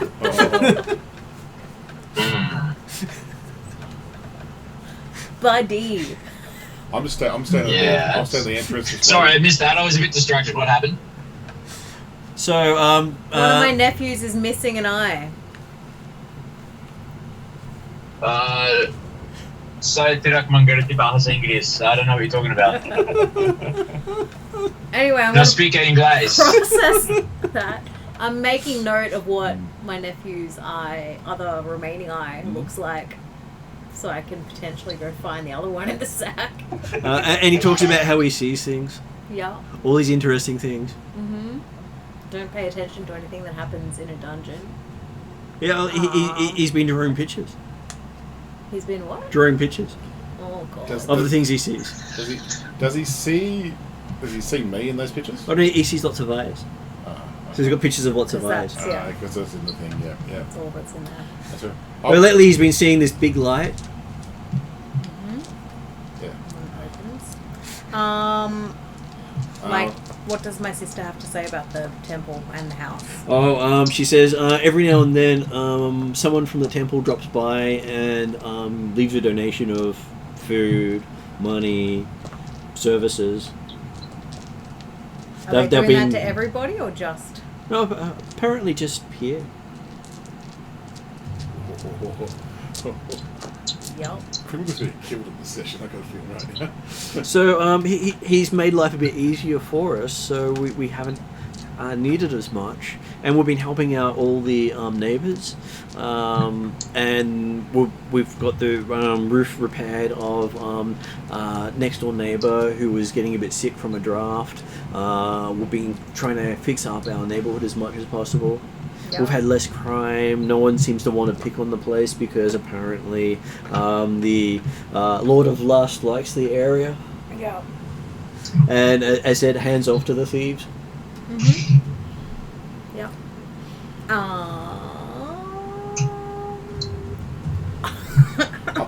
If it's been another time it's been through and no one's introduced me or has anyone noticed me yet at all? No, they completely ignored you. You're just a Talking little to person that walked in If I behind get me. noticed, I'll just say, "Oh, I'm Sparky," and that's it. Oh, hi Sparky, how you doing? Hi. Are you a friend of Pinwinkle too? No, I don't know Pinwinkle. Oh, he's just this little guy who just, he gives a fuck, she says. Really? Yeah, he cares Lots for of the fucks. he cares for the little guy, the poor. None of the other nobles give a fuck. I'm friends with Nick. And then he opened the Temple of Fuckery. Like your sister, to make a pun of everything. Yeah. Yeah. So we're friends of the fucker. The little fucker. The little fucker. I try my hardest not to giggle as soon as she says that, but I do giggle a bit, and if Nexa looks over and gives me a scowl, I just shut up. So, yeah. And so all friends of the little fucker are left alone by the thieves. Alright, I'm gonna like tell her to like not do anything to rock the boat or like draw any attention to them, but I'm gonna let her know everything that I know about what's going on. Because, well, that's really fucked up. Kim Winkle, it is really fucked up. But the little fucker has been helping. The little fucker's a proper fucker. Alright? She's heard the stories. Yeah. There was the debauchery on the streets out front of the temple on the opening day, week, and like however long it's going to go for. In your parents' bedroom, like your dad and your mum. She doesn't really care what they do there as long as she doesn't have to be involved. Yeah, I would hope she wasn't involved. But she did get a welcome basket and free tickets, which she gave to one of the local horny kids. Yeah, cool. Well, don't go there yourself. Well, she's got kids. She's got duties. Yeah. Duties. Most of the people who've gone there are still there. Alright, well, I'm going to give her... I don't know, something so she can get out, like if she needs to, like when shit goes down. Fuck, I don't know. Maybe I should keep my nephew's eye so I can warn her. What, the remaining one? Yeah. No, the one that's taken already. You don't need the other one? Quick. Yeah. Yeah, I'm assuming I'm within hearing distance for this conversation. Yeah. When I hear that somebody from Pimlico staff comes here regularly, can I just have a look around the area if I notice anything strange, like we're in an alley that we're going to the house or something. Do I see anything like anyone watching us or anything like that? Or? Well, there are a lot of kids with one eyes in the area. You have noticed that. Okay, but like I'm looking for anyone that would be recognisable from That's the most recognisable thing. Okay. From the Temple of Lust, hard to tell. You didn't actually look at the Temple of Lust, so you don't know what to look for. But I'm just looking for anyone really watching us, except for the kids, because I assume the kids are just intrusive kids kind of thing. So, any adults that are watching us that are anything like that? There are a lot of interest in the house, considering it is the best kept house in the street. Okay. So I'm just going to keep an eye if I'm just looking for anyone that might walk up and provide the weekly donation I'm thinking of, because I just want to, in case something happens like that. She said to you, he donated yesterday. Okay. You know, for the opening? He likes to drop by and donate through his friends. Does Pimlico don't come directly here to... Well, he doesn't come here. He comes everywhere. He sends one of his little comers. Ah, okay. Little comers. Okay. Because when I'm saying that, I'm thinking of like, if Nexa finds out that he's coming here to his sister's place, he's going to absolutely wait, and None Shadows just want to kill. Don't worry, we're sure that his little comers are his offspring to his demon brides. Yeah. Well, interesting place this is. Yeah. Okay. Yeah. Well, when you go for the full demon package, who knows what you get? The full demon package. Just the tip. Oh, one bad mistake. It all comes back. Only for a minute. No, it all comes back from Belath and the Dream. It all comes back from Belath and the Dream. This has all come back from Belath and the Dream. Blame someone else. I'm blaming it because I got that last dream from Belath, and this is all how it's ended up. Okay. Hey, it's not Bella's fault. No, I think it was a certain room that. Anyway. My sister's giving me the shits, but I can't blame her for wanting to take care of her family. And she's taking care of all her friends around her as well. Yeah. She's sharing out the love. So I'm going to tell her to keep doing what she's doing. Don't draw any attention to anything that's changed, but you're more aware of what's happening now. And if your son tells you to get the fuck out, if he receives some sort of weird message through his eye visions, sure, believe it and get out. So Belath, I'm not angry because we're going to use the eye to communicate with my nephew. Did I just create the realm's first telecommunications network? Yeah, you did. Quite possibly. Here's a mobile phone. Now that you've got the orb. I am Telstra. Yeah. Snapchat. Yeah. It is Snapchat. Really. Come on, even Bella's not that evil. Alright, so I give my sister another hug and I leave. Yep. Storm off again, whether Sparky's coming or not. Sparky's going, this is fuck, this place is crazy. Think to myself. Oh, nice meeting you. I didn't get your name, but nice meeting you. That's okay. Did you want one of the gifts left by Pinwinkle? I have a feeling Nexa would want to punch me if I touch it, so I'm going to say no. Sorry. Sure. Well, it apparently he calls it fairy bread, and it's in the shape of genitalia. Yep. Very good. Okie dokie. Yep. I'm catching up. Wait for me, Nexa.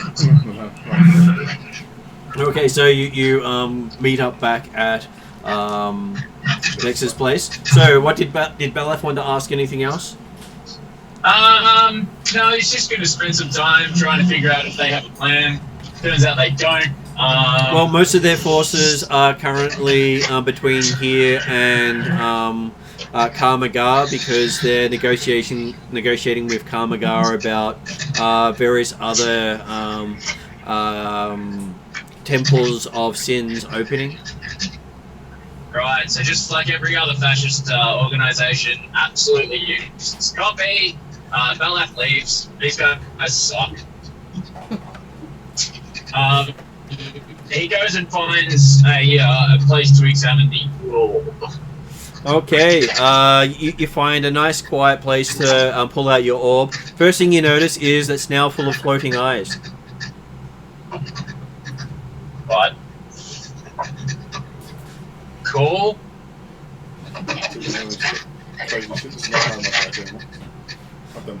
I mean, Can I check something here? Are we talking about an orb, ORB, like a sphere? Yep. Or like rock?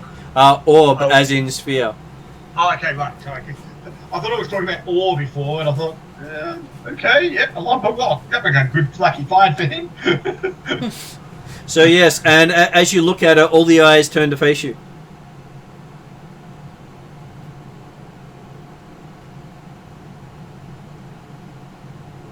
So what does Beleth do? Apparently he's paused or something. He has muted. Got an army of children. Look, I think so. He had an extensive spy network potentially. He does. So when we're walking back, Nick, you're going, look, whatever you want to do, I'll back you. This place is fucked up. I'm just going to be honest about it. From what I'm seeing from Beleth and from what's happened here, and what a tool this bloody thing was. And that's what I was just saying on the way back, because I just feel that you need a bit of backing up in the current situation. So. Oh, David, you back again? yeah, sorry about that. Well, Martin was just asking if you had any more questions of the Hell Knight lair. No, so when you pull out the orb, all the eyes floating in the orb turn and look at you. Shit. Okay. I touch the orb. I place my hand on the orb. Does it do anything? I try and interact with the orb. Okay, as you close your eyes, you get a picture of Nexa looking very angry at you. Yeah. Okay. And then you start seeing her talking to her sister with Sparky behind. Can I interact with them at all? No, but you do seem to see everything going on. Okay. The doesn't hear anything. He doesn't hear Just anything. be awareness, Martin. Like your camera's got frozen. Have they? Hold up there, they've just moved again. Yes, Maybe all we're going again. just sitting very still. You've been sitting very still for like 5 minutes, yes. Apparently I'm good at sitting still. Beleth will cover up the orb and put it back in his bucket and go and find the party. Okay. As you're walking along, you find someone walking alongside you on the pathway. Beleth stops. You recognize him. He is one of your crew that used to go getting into trouble as kids. Garth looks at him. He's got the whole, curly mustache thing going. So what? You've come to me with a secret plan? You're going to abduct me, or you're going to give me a job offer? What do you want? Well, that's a bit rude, but then not unexpected considering the crap he's heard you've been into. Yes, sorry. So good to see you again, my friend. Says, what do you want? he just laughs and says, well, he was hoping to have a sit-down talk with you at some point if you're free. I got nothing to do now. Let's go. Sure. He takes you to a pub nearby and gets a private booth. Yes.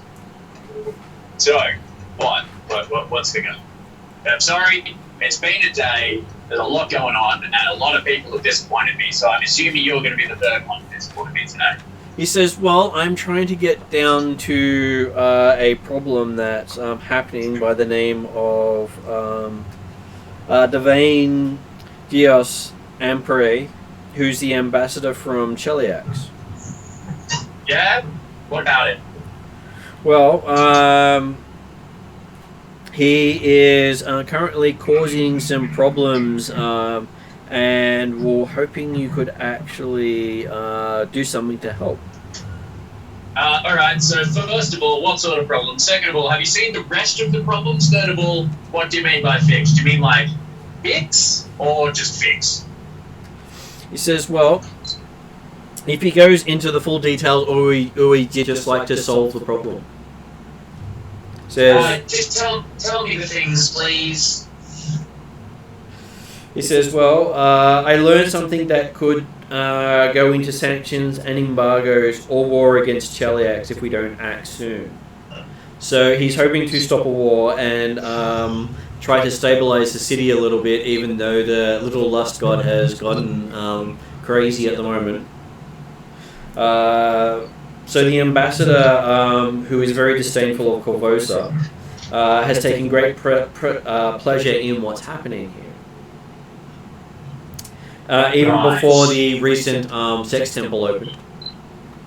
Yeah, he was ready. So what? He's encouraging the temple? He is, yes. He was recommending the government to sanction trade and perhaps embargo the city completely. Right, and how do you want this fixed? Do you want him talked to? Do you want him killed? Do you want him to not be a dick? Well, there's a little more to that. He says, from what he's been able to discover, the ambassador's actual goals are to undermine Corvosa's economy to the point where he can personally buy up large parts of the city from desperate landholders. He plans to take over much in the way your father does stuff, but establish himself as the leading lord of the town and start to change the laws in favor of Cheliax. So if you kill him now, they'll just send someone more powerful to take over with more money behind them. So he doesn't want the guy killed. So really, you just don't want Corvosa to be destabilized? Yeah, he's spoken to Crescendia about how you're managing to fix things at the meat house. And well, look, you want this fixed. Why do we care? Why do we care about Corvosa being destabilized? Because if we can stabilize Corvosa, that is the city we're currently living in, life will be a bit easier, and they might be able to deal with whatever the Queen's up to. So it says, fortunately, the ambassador has his foibles. He learned that the ambassador has been making fairly regular visits to a place in Old Corvosa called Il's End. And you know that Den of Vice is run by a guy by the name of Devago Bravasi, better known in the alleys as King of Spiders. Yes. And while he does pay his vice taxes regularly,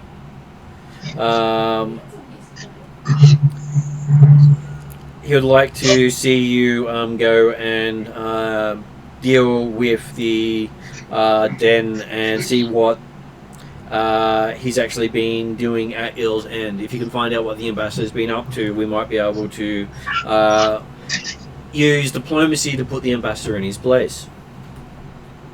Okay. I guess we could do that. And if you can undermine him in the eyes of Cheliax, that would be even better.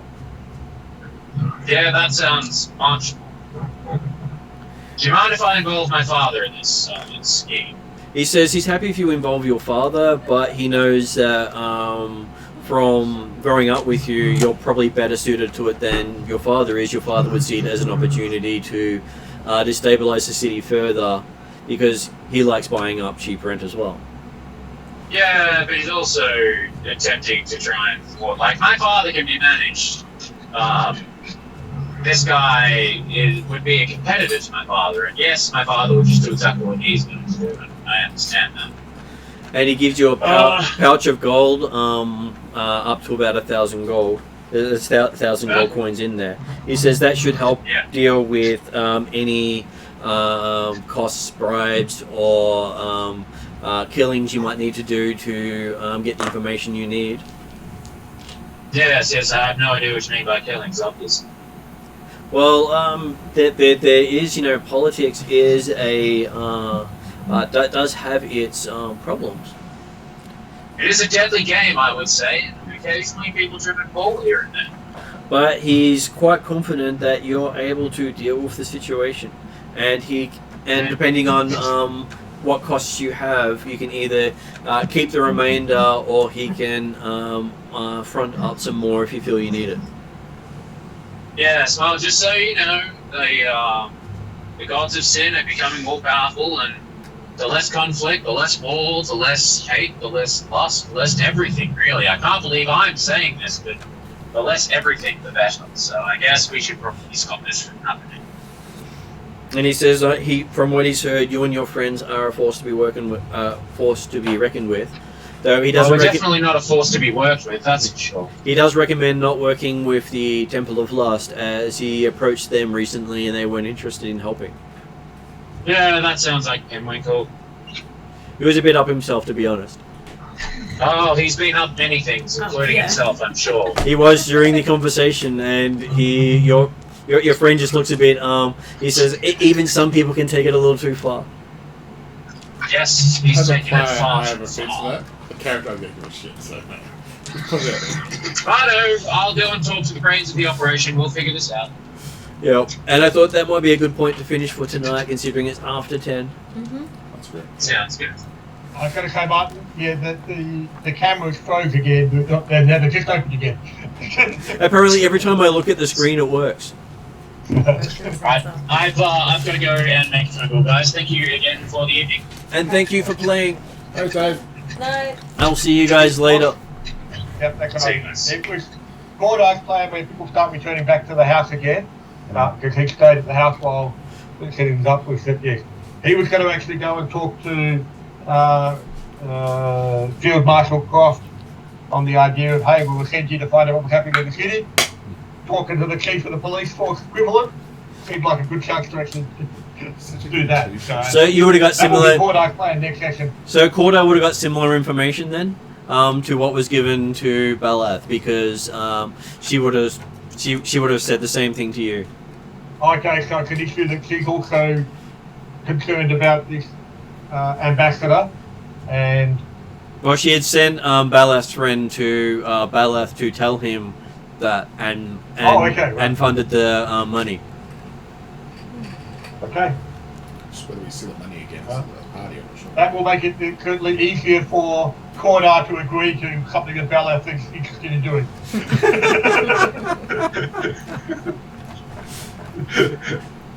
Sounds good. Okay then. So yeah. Thanks very much, guys. Night, Jeremy. Good night. Have a good night. You We'll too. see you next week or the week after. Yeah. We Good will. night, all. Bye bye. Bye.